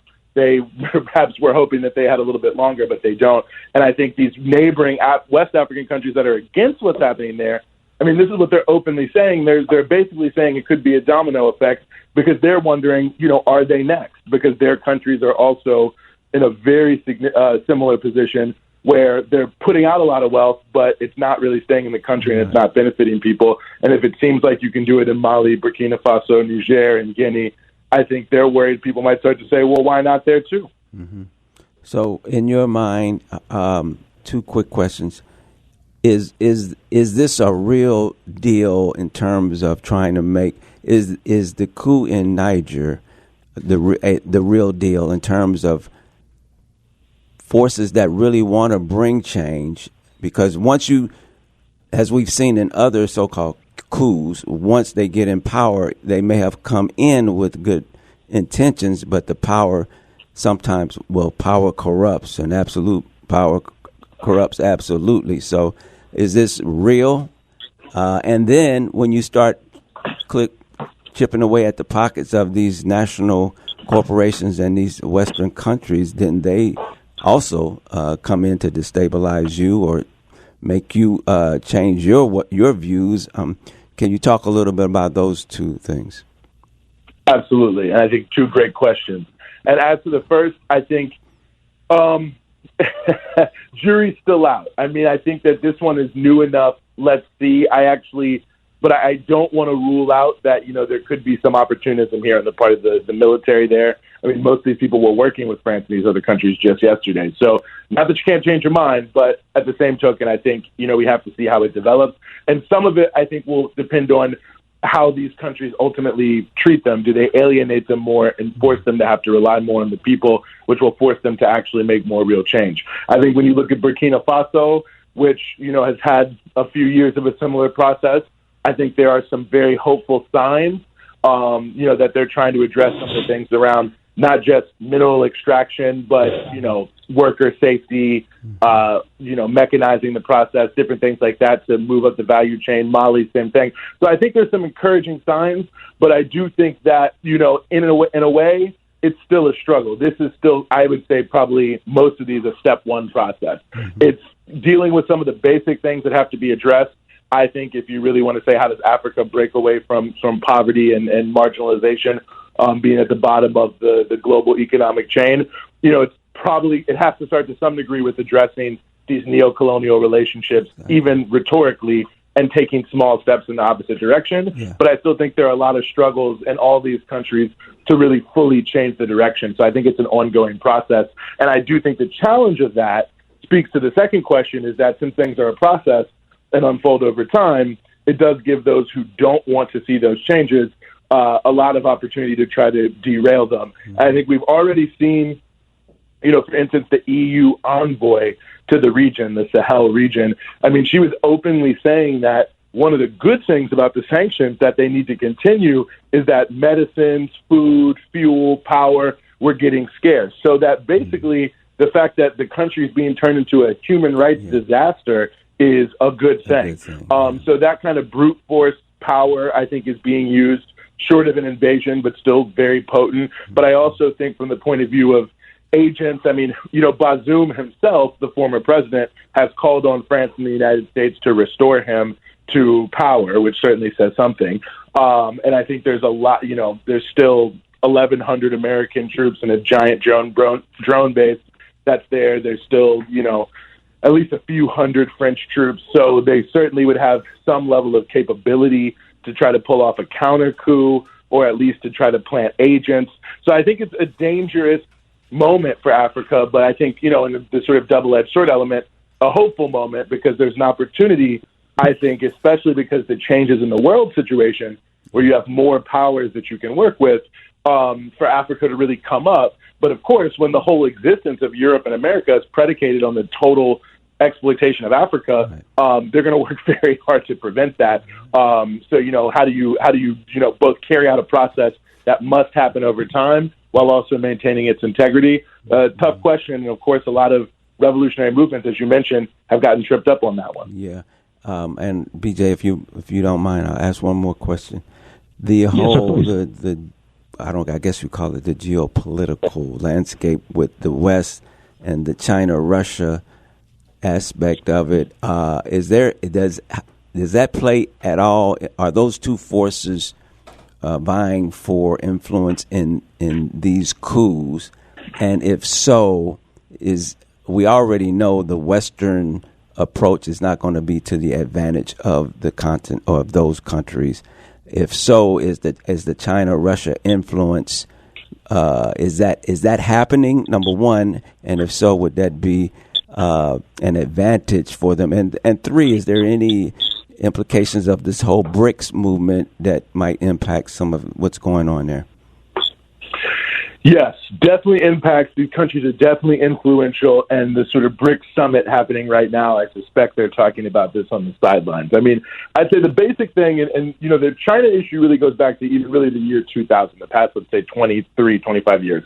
And, almost every African country, like their first or second export destination now, it's basically China. And so, in a way, part of another reason why you can have these sort of military transitions, in addition to having some level of mass support, is also many of the countries already have diversified their trade, especially with Asia, and China dominates that, but also India, Turkey, the Gulf states, UAE particularly, are doing a lot of trade. So in some senses, they're not as shackled to the West, although typically a lot of the things that they import from the West are actually really critical things like medicines and things like that. So even though the number has dropped, the strategic nature is, not necessarily something you can look down at. So ultimately, that's one factor. And then Russia, because of its own issues with the West right now and the proxy war in Ukraine, is sort of, to some degree, has a little bit of desperation to sort of rapidly develop relationships with Africa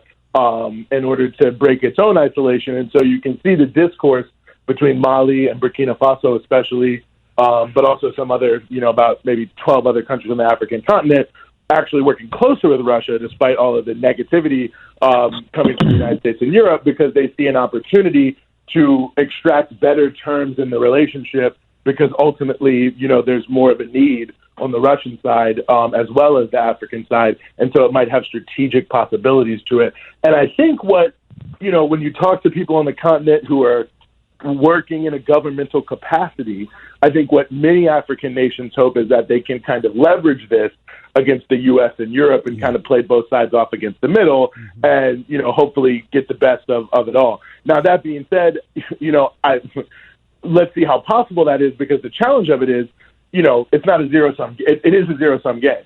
So from a United States point of view, even if we're great friends today, if you start working closely with Russia, even if it makes perfect sense for your economy, your country, or whatever, America will say, well, we're not going to work with you, so you sort of lose that angle. So it really becomes a situation where how can the African countries, or can they, maybe not how can they just period, work as a unit and as a block to be able to assert themselves and kind of prevent that kind of game playing or attempts by either side to pull them untowards. But ultimately, at the end of the day, I think it's really the overarching factor of the whole thing is Africa is with, I think, most of the rest of the world that they want, the U.S. and Europe to cede at least some sense of their power, in favor of others. They obviously don't want to do that, and it's becoming sort of an existential struggle about, whether or not it's going to be possible, and Africa's right at the center of it. So I think, looking at the BRICS summit being in South Africa this year, having an African theme, having a lot of African leaders there, I think speaks to the fact that Africa is going to be one of the main battlegrounds, of what the world's going to look like by the year 3000, over the next 100 years or so. I want to drop something on you real quick. Eugene Puryear is here. We're talking about what's going on in the year right here on WVON Straight Words. Do you think that this is also an opportunity for the West to surreptitiously wrap their tail around the African countries with creating this instability and stop, like the World Bank can get involved and saying, well, we're not going to fund you and help you out to recover from this instability unless you institute the LGBTQ agenda. Now, the Honorable Elijah Muhammad said you can't fathom the depths of Satan, and they could use this as an entryway to get that agenda across globally. I think that in Uganda, we did see that happen with the World Bank, although... it's interesting. The World Bank announced they wouldn't do any new loans, but they were relatively quick to say that they would continue existing projects. So it seems like they weren't 100% willing to break with Uganda. But nonetheless, it's obviously, one of many coercive mechanisms that they are throwing in there around the broader rubric of so-called human rights.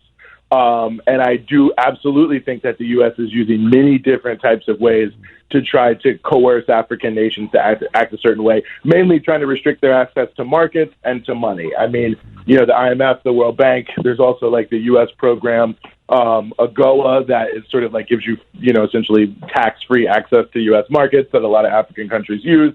So ultimately, they're trying to use every possible way to make it so they can put more restrictions on them because they feel if you do that, then they'll come around. But I think the challenge is most of the African countries have not really conformed their behavior that much to the U.S. sticks and carrot, or really the stick element of it, not the carrot part. And I think the question is how much will the U.S. escalate its willingness? Because, they lose something too in a way by cutting themselves totally off, from the African continent, which will then deal with other people. And since you can increasingly do that, I think you're seeing, even you can see the president of Uganda's statement. You can see a lot more African leaders, even people who are not considered unfriendly to the West, speaking much more militantly about their relationship to, the imperial powers. So it's going to be an interesting question, but I think it just speaks to the fact that it's going to be a battleground on almost every level. I have a question on that. You mentioned the African leaders now speaking more forcefully in an anti-West tone. Why is that? What do they feel is backing them up then? Is it the China factor? If they're going to stand up now and, for lack of another analogy, bite the hand that's been feeding them, what is it that they have backing them now that makes them feel strong enough to do that, which I wish some black leaders over here would do as well? I hear that. I hear that. Yeah. I think it's a combination of things. I think, one, it definitely is the sort of, let's call it China plus factor, that China plus a handful of other countries can offer them a lot of opportunities that make them more comfortable in pushing back. I think it's maybe slightly more importantly an element of fear that they are very concerned about their own position's legitimacy if they're not able to, at least offer some progress, which basically means they have to offer some challenge to the status quo and at the very least try to, for some reforms. I think that's what a lot of African leaders that are talking tough are really secretly at night praying for, is that the Europeans will just, decide, okay, we'll give them a little bit more to quiet them down. And I think that is a big factor. And then I would say I think there is a factor of, I perhaps maybe pride isn't the exact word, but I think maybe that is it, in some politicians, some wealthy Africans and others who, are educated enough and worldly enough to really get a sense of how insulting it is the way they are treated by, Americans and Europeans in particular, the paternalism of it, just the infantilization of Africans. It's just amazing, really, the level of disrespect that is doled out to African countries on a regular basis. And I think that there's a certain subset of people who feel they deserve at least a larger portion of the pie, and that if they're not going to get enough respect from the West to get it, that, they're willing to pursue other means, and that's partially what they're messaging with their rhetoric. So I think it's, some combination of those factors, but if I had to put my finger on one, I'd say it's fear. I would say more African leaders now, and I think they look at what's happening, in Mali, Burkina, and Niger, and they think, how unlikely is it that the people here might not do the exact same thing to me, so I better at least look like I'm doing something, so that I can try to survive. Okay. Brother Eugene, we got to put a pin in it right there, brother. Man, you always an excellent brother. And hey, man, I appreciate you, brother. Hey, you could talk for another hour, brother, on this subject. How can people get in contact with you, Brother Eugene? Excellent. Well, I appreciate y'all. Y'all take care, and I'll come back anytime. How do people get in touch with you? Oh, word. Okay. Yes, you can find me on any social media. Our news organization, Breakthrough News, is at BT Newsroom. We're on YouTube, youtube.com/Breakthrough News, Facebook, Breakthrough News, and you can find me. I'm only on one social media, but if you have Twitter, I'm there, at Eugene Puryear. You can email me at eugene@breakthroughnews.org. Okay. Thank you, my brother. Thank you, sir. Thank you so much. Right on. Y'all take care now. Peace. Next hour on Straight Words, Brother Lionel Muhammad.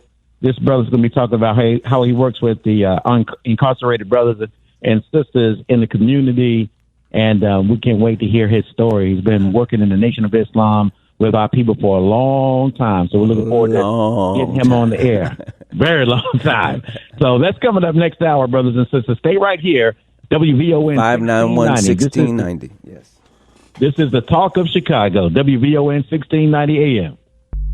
All right, brothers and sisters, it is WVON 1690, the Talk of Chicago. Almighty God is with us tonight on Straight Words on WVON. You can call in and join the conversation, 773-591-1690, 773-591-1690. Straight Word with your host, the editor of the Final Call newspaper, Brother Naba'a Richard Muhammad, former editor-in-chief, the great Brother James G. Muhammad. I'm Brother B.J. Murphy. And, of course, brothers and sisters, we need your support. We do need your support in keeping this program going. God has blessed us ever since May to keep this show on the air every week. We're here for 3 hours. That's right. And, my God, brother, I'm excited every time we have these guests like Brother Shahid and Mike Brown Jr. telling the world some information that hasn't been revealed yet. So this is a revealing show, and it's very valuable in the community. So we want you to support it. Cash App, $ Straight Words. Cash App, $ Straight Words. Zelle, make your best donation at 312-480-9775. That's 312-480-9775. And PayPal, Straight Words, 4 at gmail.com. So please help us help you get this information out to our people. And Brother James G, yes, sir. We got a beautiful brother. Man, I want to say this real quick before you introduce him, because he and Brother Haroon, they take such that great photographer, Brother Haroon. Yes, sir. They take such good care of us, transporting us when we were coming back and forth through the show every Tuesday. And I feel safe and secure when I'm with them. And God has blessed them These brothers are just beautiful men. I just wanted to say that publicly. Yes, they before we got into it. So I'm so happy that my brother is going to talk on the radio tonight about what he's been doing, because he's been doing magnificent work in the city of Chicago. Of course. I'm going to introduce him. I got a 10-page introduction for him that I want to read. But before I do that, brother, if you don't mind, we got somebody that was hanging on from the last. Yeah. Oh, he's not ready. Okay, so we can get going then. I want to introduce this brother. He's a dear, dear, dear brother. As you mentioned, Brother BJ, he takes care of Brother Naba'a, he and Brother Haroon. We're talking about Brother Minister Lionel Muhammad. He's an entrepreneur, professional spiritual consultant. He holds a master's degree, a bachelor's degree, and an associate's degree in communications. He's the co-founder of TRS, Transforming Reentry Service Men and Women in Prison Ministry, the co-founder of Idea Mubarak LLC, I hope I pronounced that correctly, founder of BBM, Building Bridges Through the Mail. He's a community organizer specializing in service to the hood, and the founder of the Honorable Elijah Muhammad Outreach Prison Ministry. Unfortunately, this dear brother served 23 years, 6 months, and 14 days in prison for a crime he did not commit. This brother is a beautiful brother, and we want to bring him on with a lot of love and respect. I have a lot of fun teasing him sometime, but in this case, I'm going to be very serious and say, welcome, Brother Lionel, to the program of Brother Naba'a, Straight Words. Thank you, Brother James. Thank you, Brother BJ. It's an honor and it's a privilege to always be with you brothers. Taking care of you is just a part of what we do as followers of the Honorable Elijah Muhammad. Yes, sir. Under the leadership of the Honorable Minister Louis Farrakhan. Yes, sir. The Honorable Minister Louis Farrakhan said to us, he said, people were created to be loved. He said, things were created to be used. But a lot of the chaos and confusion that we have in the world today is as a result of what we see is because things have been loved and people have been used. Exactly. So what we do as followers of the Honorable Elijah Muhammad is we try to change that and turn that around to what it should be, as opposed to what this world has made it to be.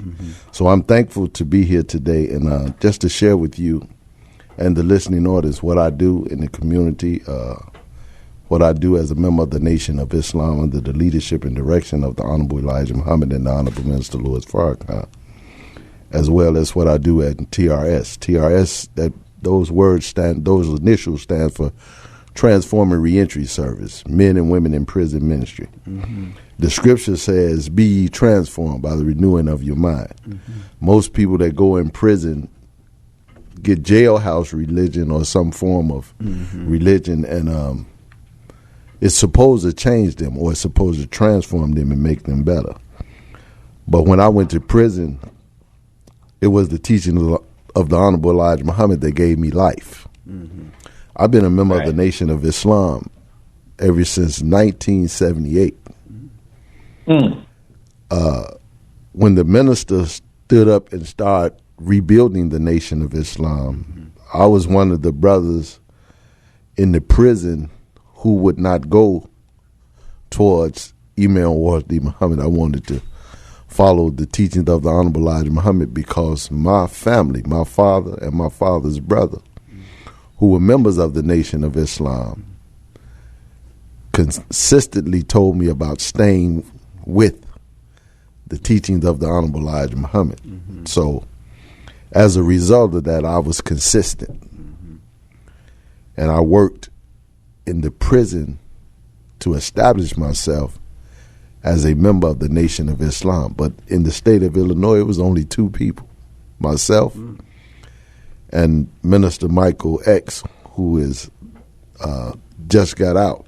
He did 39 years. Wow. So as a result of being in prison and working with the teachings of the Honorable Elijah Muhammad, there was a brother that lived next door to me whose name was also Michael, Minister Michael. And the prison idea, the prison ministry idea came to his mind. And we would talk about it, about transforming lives, making lives better. His wife, who is our CEO of TRS, she would come down and visit. And this was long before we even had prison ministries, period. And she would come down and visit him. And when she would come to visit him, she was working with women in prison ministry. Okay. So when we started to organize in prison, we started organizing through her. Right. Working with the prisoners on the inside where we was at. But it was about teaching them. It wasn't about religion. It was about teaching them. So we would share with her what we were doing on the inside. And so she said, well, I have a ministry and I'm working with a ministry.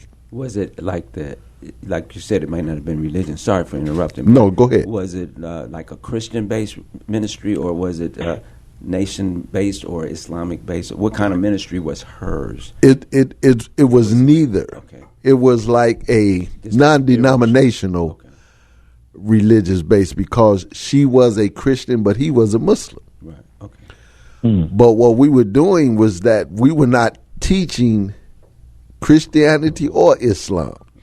What we were doing was teaching from both Bible and Quran, and we were just talking about spirituality.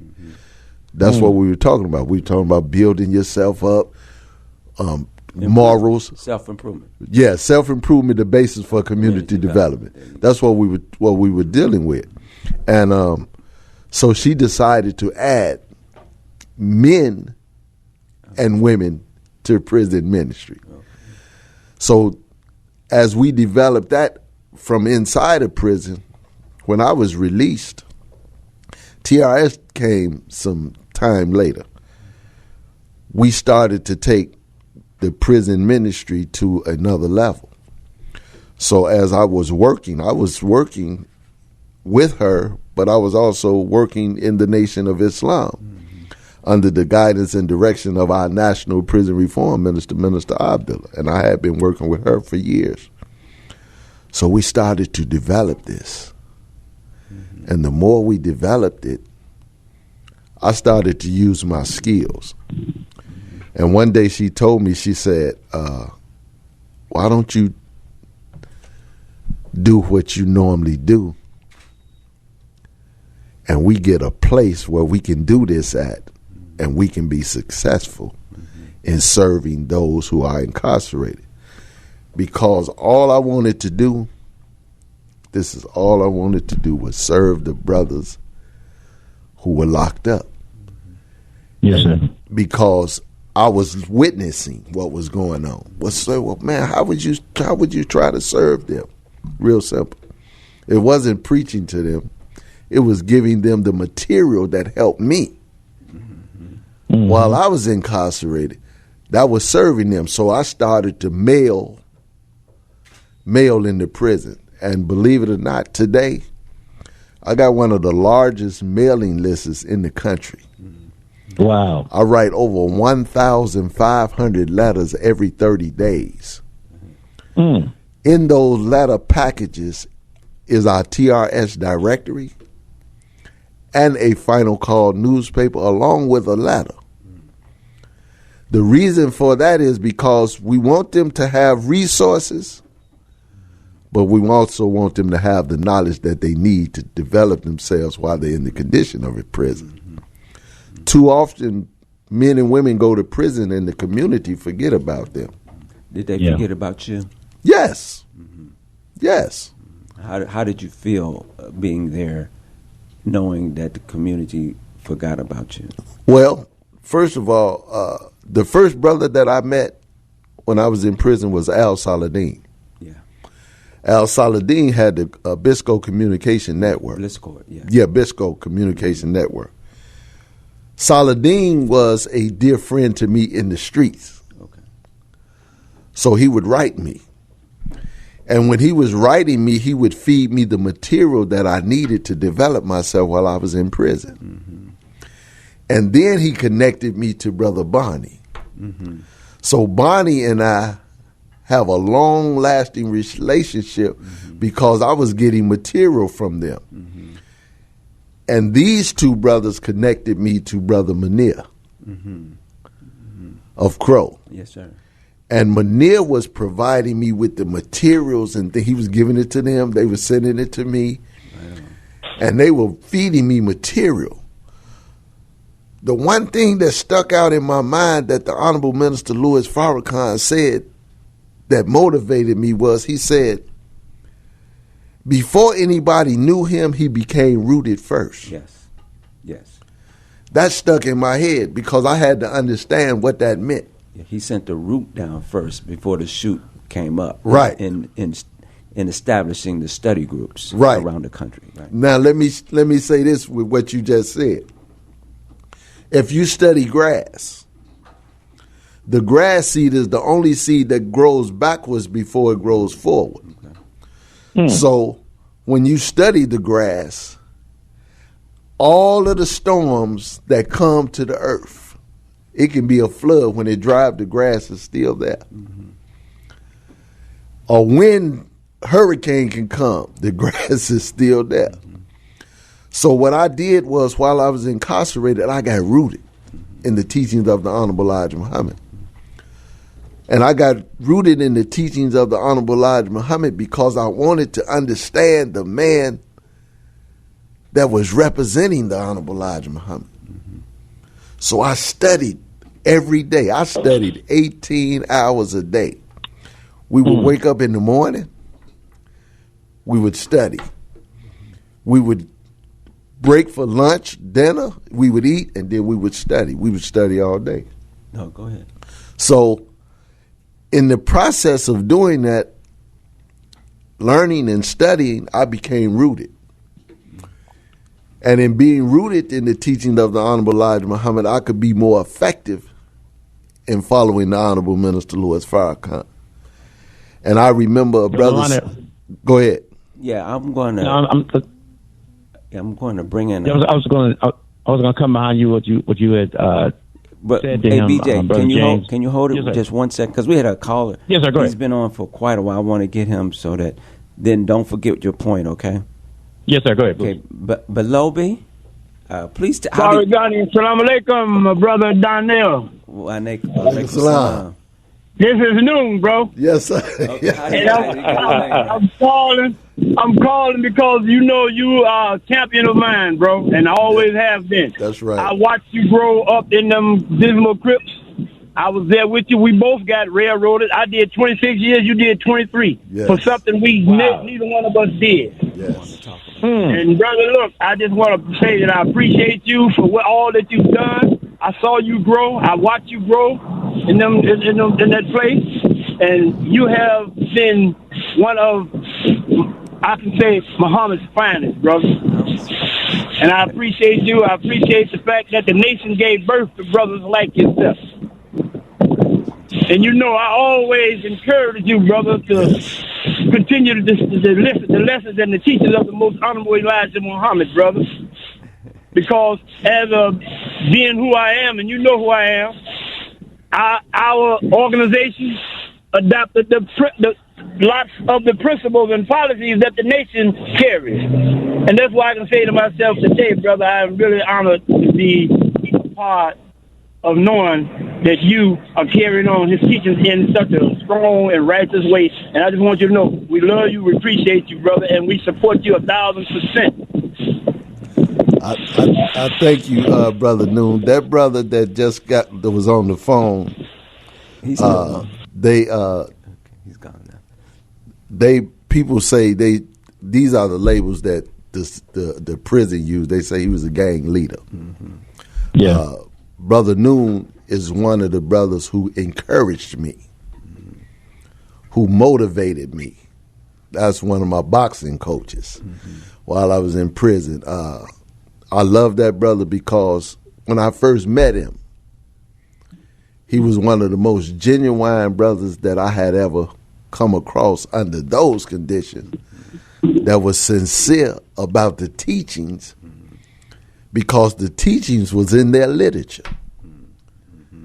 And that brother, he was every step of the way. He was like, man, do this, follow this, go, man, stay in that. He never ever spoke against what I was doing and what I was about.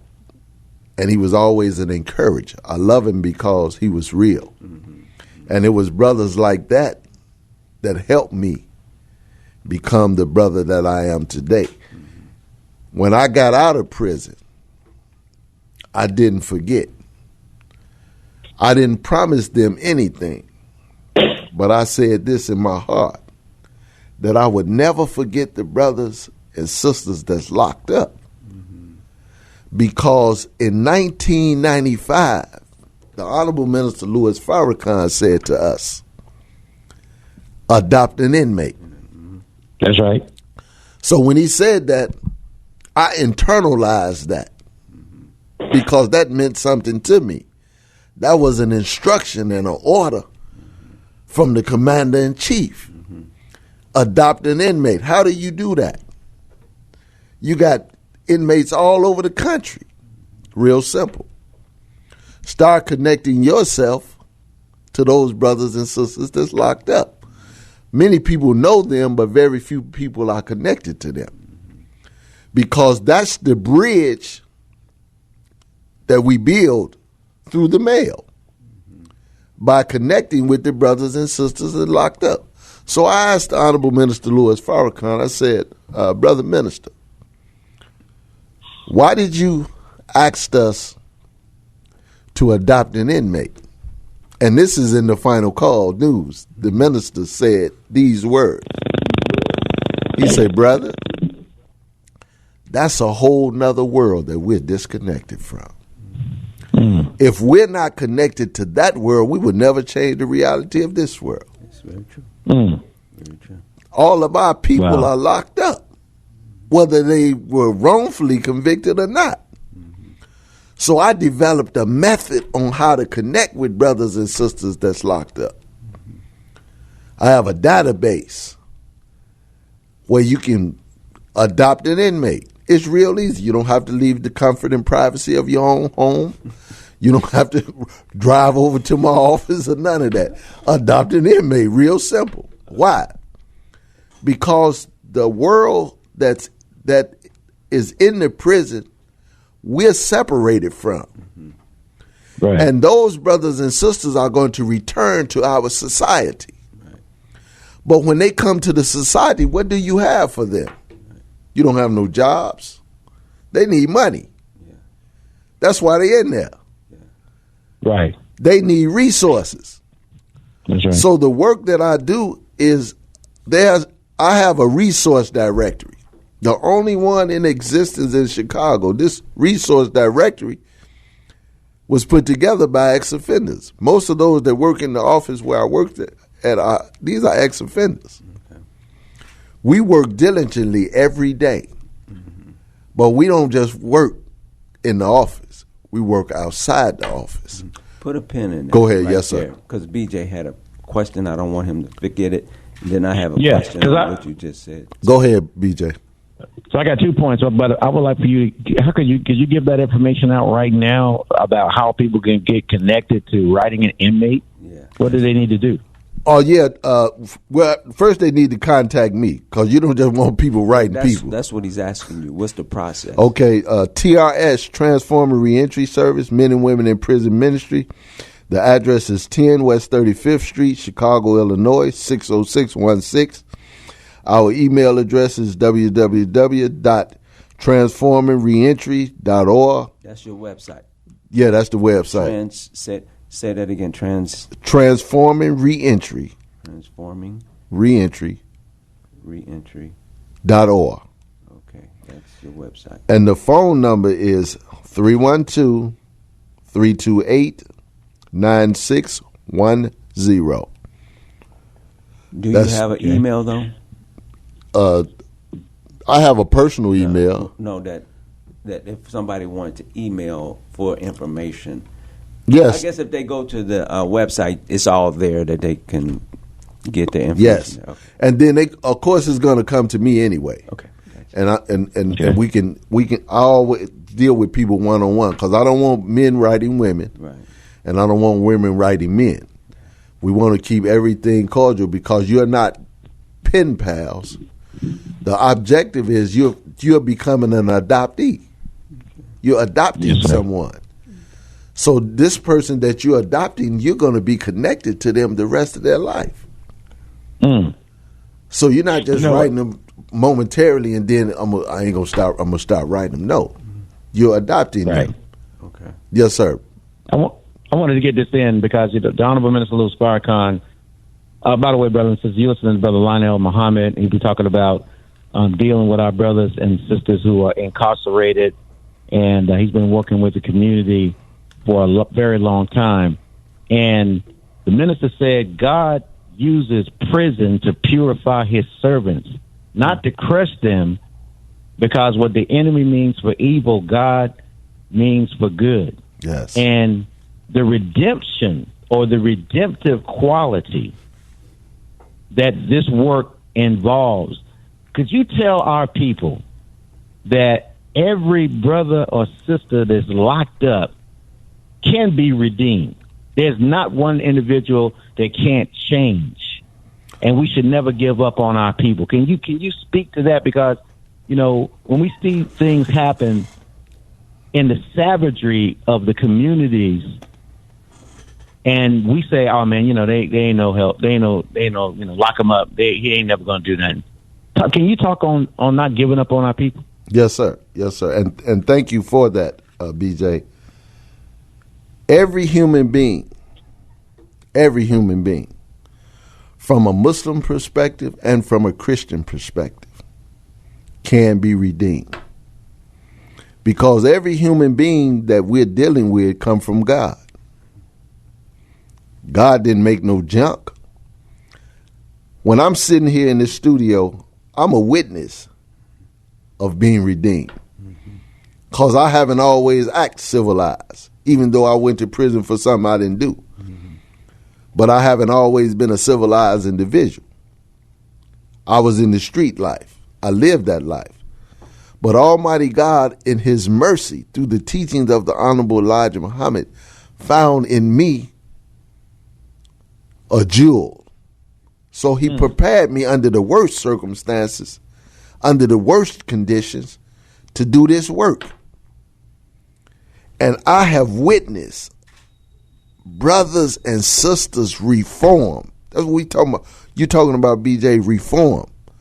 These teachings are not dealing with religion. These teachings are dealing with the reformation of the human being, bringing him back to his original state. So when you get the teachings of the Honorable Elijah Muhammad that's taught by the Honorable Minister Louis Farrakhan, you're not getting some more religion. You're getting a awakening and a resurrection. Right. But before you can be physically resurrected, as you say in the church, you got to be mentally and spiritually resurrected. If you come out of prison and come home, or you just want to be free from jail and you don't have no spiritual resurrection, what purpose does it serve you to be physically free? Oh, yeah. If you're going to be still a darn fool like you was before you went there. I have many conversations with people. Brothers call me from all over the country. Literally, they call me from all over this country. In California, I write 170 people in one prison. That's good. When they call me, man, help me get a lawyer, and man, I need some support. For what? What do you need support for? First of all, you need to get your spiritual life in order so that you can see clearly to get yourself out of that situation. So Jesus said it like this in the Bible. He said, how sayest thou that a beam is in thy brother's eye and a mote is in thy own eye? Okay. Get the mote out of thy own eye first so that I can see clearly to get the beam out of thy brother's eye. You can't help nobody until you can help yourself first. What was the process for you knowing that you had been in for something you didn't do.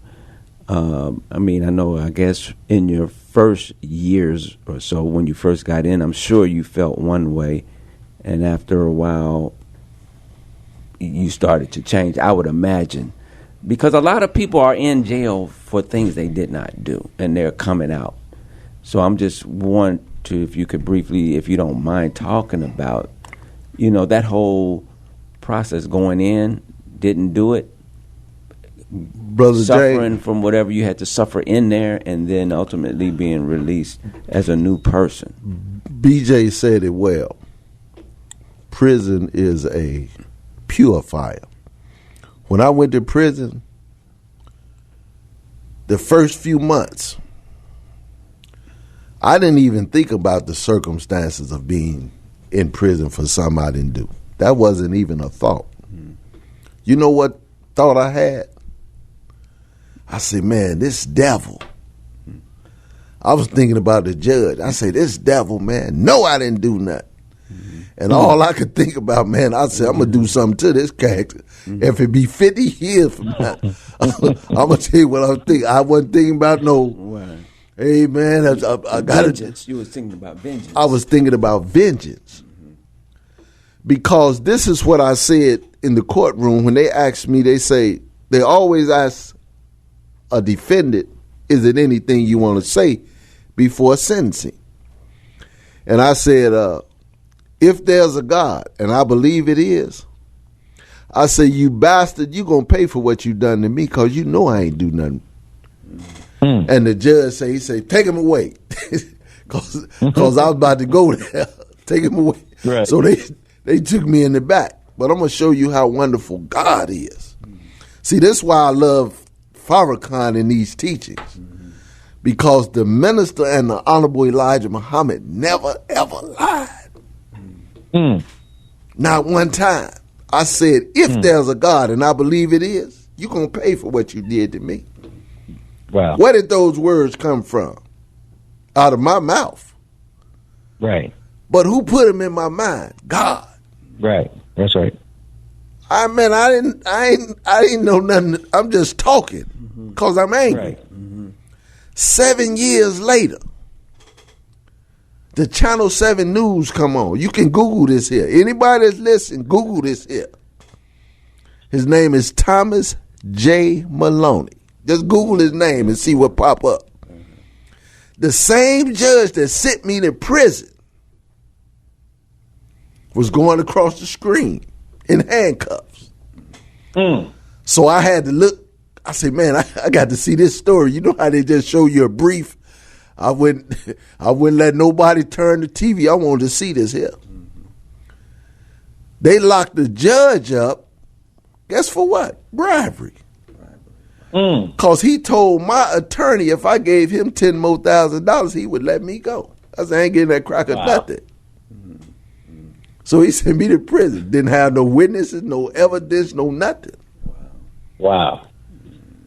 But God is merciful and he's just. The same judge that sent me to prison. All that was is confirmation that Allah is real in my life. Because Allah had me in that situation for his purpose. Allah put me there in prison. Why? Because I got a mission for you. I came out of a Baptist church. I was a Baptist minister. Oh, you were? I was the youngest Baptist minister in the city of Chicago. I was ordained by Reverend Clay Evans. Oh, okay. At the age of 16 years old. So I knew the scripture. Been reading the scripture ever since I was 5 years old.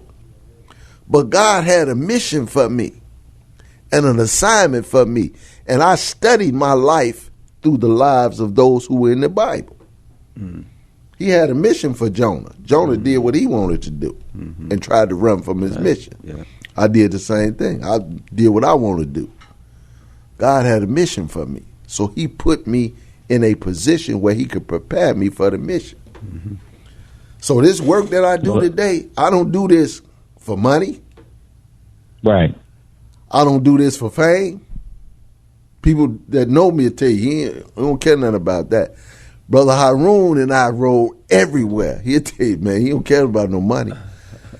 The mission is more important. Look at what the minister said to me. I was at Crow, sitting in the front row. Brother, tell you, the Honorable Minister Louis Farrakhan came in the door and he sat right in front of me. And he said, brother, come here. And when I got up, the minister held my hands, shook my hands. And I didn't say nothing to the minister. The minister said these words to me. He said, brother, don't worry about money. Mm. He said, you keep doing what Allah bless you to do, and I guarantee you're going to be successful. Mm. I'm looking at a man like, I ain't told him nothing about no money. Right. You know what I'm saying? Yeah. He reading me. No, exactly. He put his arms around me and told Brother Fontaine, then Rasul now, he said, brother, take this picture. Mm-hmm. He took a picture with me. But I was stung that the minister would say that to me. Yes, sir. Yeah. Because he was reading my thoughts. Yes, sir. So this work of serving those brothers that incarcerate is very, very serious. Because that's a whole population that the society has been disconnected from. Mm-hmm. Most homes, most of all our homes that got loved ones that's locked up, they not connected to them. Right. Most of them. 99% of the population of the society is disconnected. Some people say, well, I write him. No, they'll say, I accept calls and I send him money. Right. He don't need money. What does he need? He needs spiritual guidance. Yeah. She needs spiritual guidance. Why? Because they have the greatest resource. What's the greatest resource? Time. Mm-hmm. So, but most of that will be through mail and delivering mail, right? Yes. Yeah. Right. Yes. So, do you know how valuable a letter is to a prisoner? Oh, of course. Yes. Yes. Mm. Okay. So, but I'm just saying, when you said when I was asking what do they need, and I know you minister through the mail. So I'm at home. Then my greatest impact could be putting things together, putting them in a package, and sending them in mail. Are there things that are there regulations on what you can send? Like if I'm at home and I want to send my adoptee or whatever the language is, I want to send them a little money. I want to send them definitely final call or 2 every week. Can I put perishable foods in or what? Okay, so basically books, material, and money. Well, first of all, he don't need no food. Right. He'll water the state. Yeah. They feed him 3 meals a day. They put clothes on his back and a roof over his head. Yes. So you know he don't need none of that. What he needs, we never give them. Mamas, aunties, grandmas, they don't give their sons what they need. They give them what they want. Mm-hmm. Mm. So they call home and say, James, I need you to send me $50. Cause the guys in here about to bust my head cause I'm in here. They finna do something to me, so you send them the money. Mm-hmm. He don't need no money. You're ward of the state. The state is obligated to take care of you. They get $35,000 to $40,000 every year to make sure you got the things you need. Mm. So sending them money is a disservice to them. Sending them the final call is a service to them. Sending them message to the black man, Fall of America, How to Eat to Live, 1 and 2. Sending them the books and things and materials that they need to develop themselves is doing a service to them. They can benefit from that. They can't benefit from money. I don't care how much you send them. Because even if they say, well, I'm going to buy something to eat because I don't eat out of the child. Listen to this here. They don't sell healthy food. Right. Exactly. So if they don't sell healthy food, then you're contributing to what? Their death. Right. Buying some candy and cookies and oodles and noodles and all of this stuff. This stuff is not healthy. Not at all. So the prison system, I want to show you how this works. The prison system provide the things that kill them now because all of the prisons in the country no longer have farms. Yeah. So the farms are taken out of the prison and the processed food is put in the prison. So now you got the what? Commissary. Yeah. So Walmart's, Kmart, Jewel's, Burger King, McDonald's, Wendy's, all of these people have invested money into the prison industrial complex. So it's a multi-billion-dollar industry that benefits the community in these so-called franchises. The prisoners now, they got health issues. Exactly. They talking about physical and mental health. You didn't have that before. The brother that was on the line, Noon, he got into an altercation and they tried to stab him. And if it wasn't for the fact that he was healthy and eating right, they would have killed him. But because we had the farmlands, all of the prisoners ate from the farmland. Okay. They took that out and put the commissary in. So now you eating, everything you eat is processed. So now your health deteriorates. When Malcolm and them was in prison, they was coming out, they was thick. Buff. They was buffed up. They was coming out. Man, you bump into them, man, you think you done ran into a wall. But now they come out spending 20, 30, 40, 50 years. They look like prunes, dried up. 591-1690. If you want to ask a question, Brother Lionel, 591-1690. Can you talk a little bit about what you saw of the corporations in the prisons, or if there's talk about how corporations, prisoners are making, things that they're selling in stores. They're producing. They are. Yeah. So can you talk a little bit about that? Well, of what you saw. Most of the industries that are in prison, most of them, the community benefit from the industries. Most courts, listen to this here. Most courts, you know how the data get into the database in the court. The prisoners do the database. So they have what is called data entry. And they put court documents in all day. You know what I'm saying? They putting the court documents in, and so if you work in that industry, they give you a little bit more. So you might make $150 every month. You work in data entry. You might work in the mattress factory. You might work in the sheet factory. You might work in the pillow factory.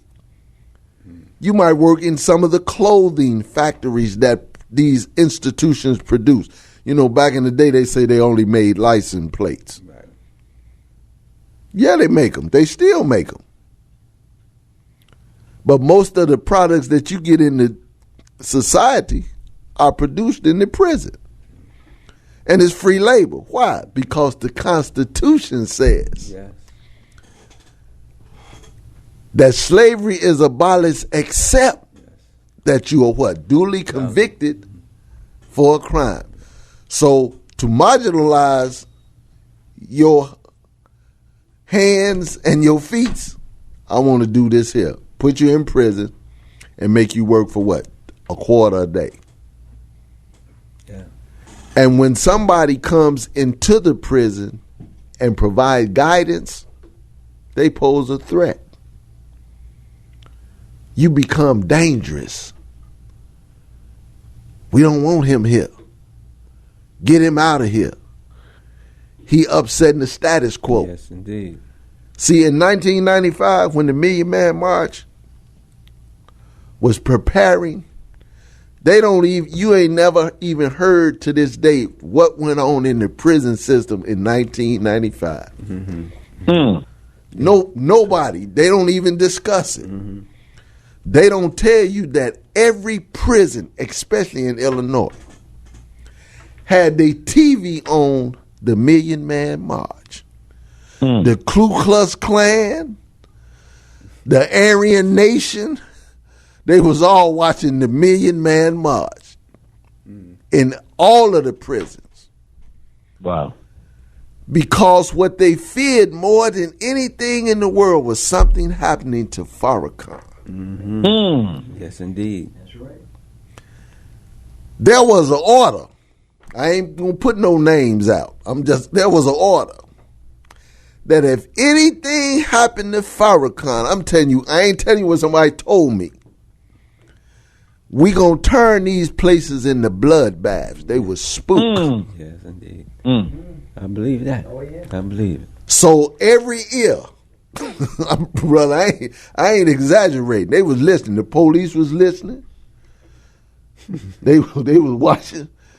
They wasn't on the Gary. You could hear every TV, the Million Man March all day. All day. Wow. And they were so afraid that a hair would be hurt on Farrakhan's head because they knew what was happening. Yeah. You got one officer for every 100 inmates. So, man, if something happens to him, this is what's going to happen. We going to kill everything moving. Everything. So they said, from this day on, listen, when it comes to those members of the Nation of Islam, give them their props.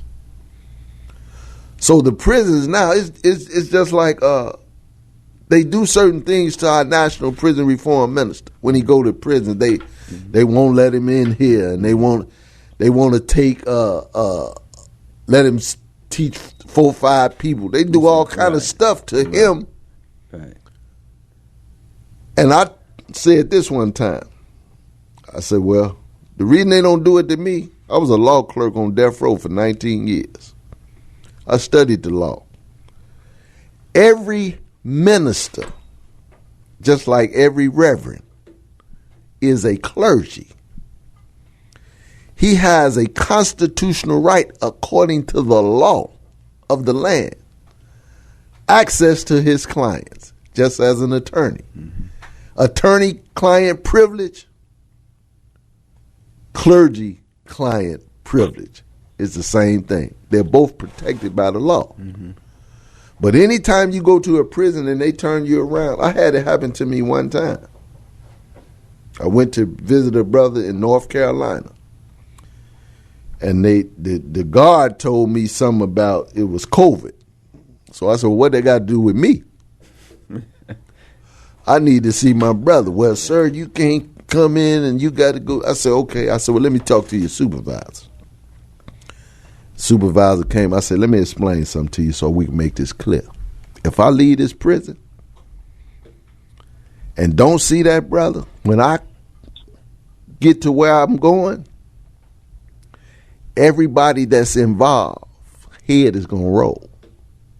You cannot stop me access to the brothers. I'm a clergy. I was on the highway. My wife, tell you, me and my wife was road. My wife was with me. She say, why your phone keep ringing? I answer the phone. It ain't locked in my phone, so the number pop up. I answer the phone. They say, Mr. Muhammad, could you please come back to the prison? We're going to let you in there because they made a mistake. I turned around on the highway. I went back. The warden was down there. He said, sir, I apologize for the inconvenience. We'll bring him down. They didn't even take me to the visiting room. They took me in like a little room they had to the side, brought the brother down. I seen the brother. We talked for a minute. I gave him final calls. I gave him 100 final calls. And then we left. I hugged him. He said, man, I thank you, bro. He said, I ain't had a visit in 5 years. Ain't nobody seen me. Wow. So that's why we got to follow the guidance and instructions of the Honorable Minister Louis Farrakhan and adopt an inmate. That's right. That's right. Brother Lionel, you are a gem, brother, and we're coming up to the top of the hour. And, we have a caller. Okay, I didn't see that. I'm sorry. Let's get Madeline in here. How you doing, Sister Madeline? I'm good. I'm wonderful. Yes. And what's the brother's name who's on there now? Lionel Muhammad. Okay. I'm just going to say this. And I've been in the business for, this is the third year. I started doing clemencies in the state prisons. That's where we are now. On behalf of individuals who are incarcerated. Yes. It could be commutations, or it could be even for a lot of guys who are wrongfully incarcerated.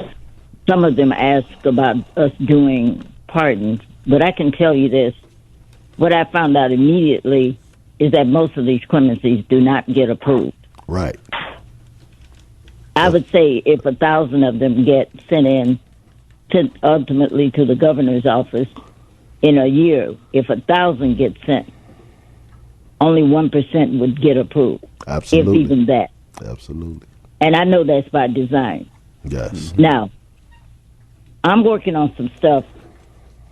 I'm not going to disclose that on here, but my background, of course, is in. I have a very extensive background, and in fact, next year, I'm because of the work that I'm doing, I'm going to go to law school. My guy, my boyfriend, he got a very short sentence. He's right now in one of the state prisons. And we both worked on his case, and like I said, he got a very short sentence because we both worked on his case. We challenged the charge against him with the state's attorney's office. They wanted to charge him for possession of a firearm. He had a toy gun. It started there. We got that charge changed. And see, I know a lot about how the system works, and I'm listening to what this brother is saying, and I really want to make contact with him after this program because I was going to ask him, was he in the federal prisons or was he in the state prisons when he was locked up? And unfortunately, Madeline, we're coming up on the end of the program. If you want to, I want to get his name. I want us to be able to connect at the end because I saw what time it was. I want to be able to get his information, and he get mine. I can leave my name and number with the producer. Okay. Well, I can give you this number if you want. You have a pen? Yeah. Okay. It's 312. 328 9610. 9610. Yeah, 312-328-9610, Brother Lionel. I got to get to Brother BJ. He's going to have to take us out. Madeline, thank you for your call. Sorry, we ran out of time. Go ahead, Brother BJ. And a real quick note before we close out: the judge that convicted you, Thomas J. Maloney, yes, was the first and remains the only Cook County judge to be convicted of rigging murder cases for cash. Yes. He was found guilty in April 1993 of taking thousands of dollars to fix 3 separate murders.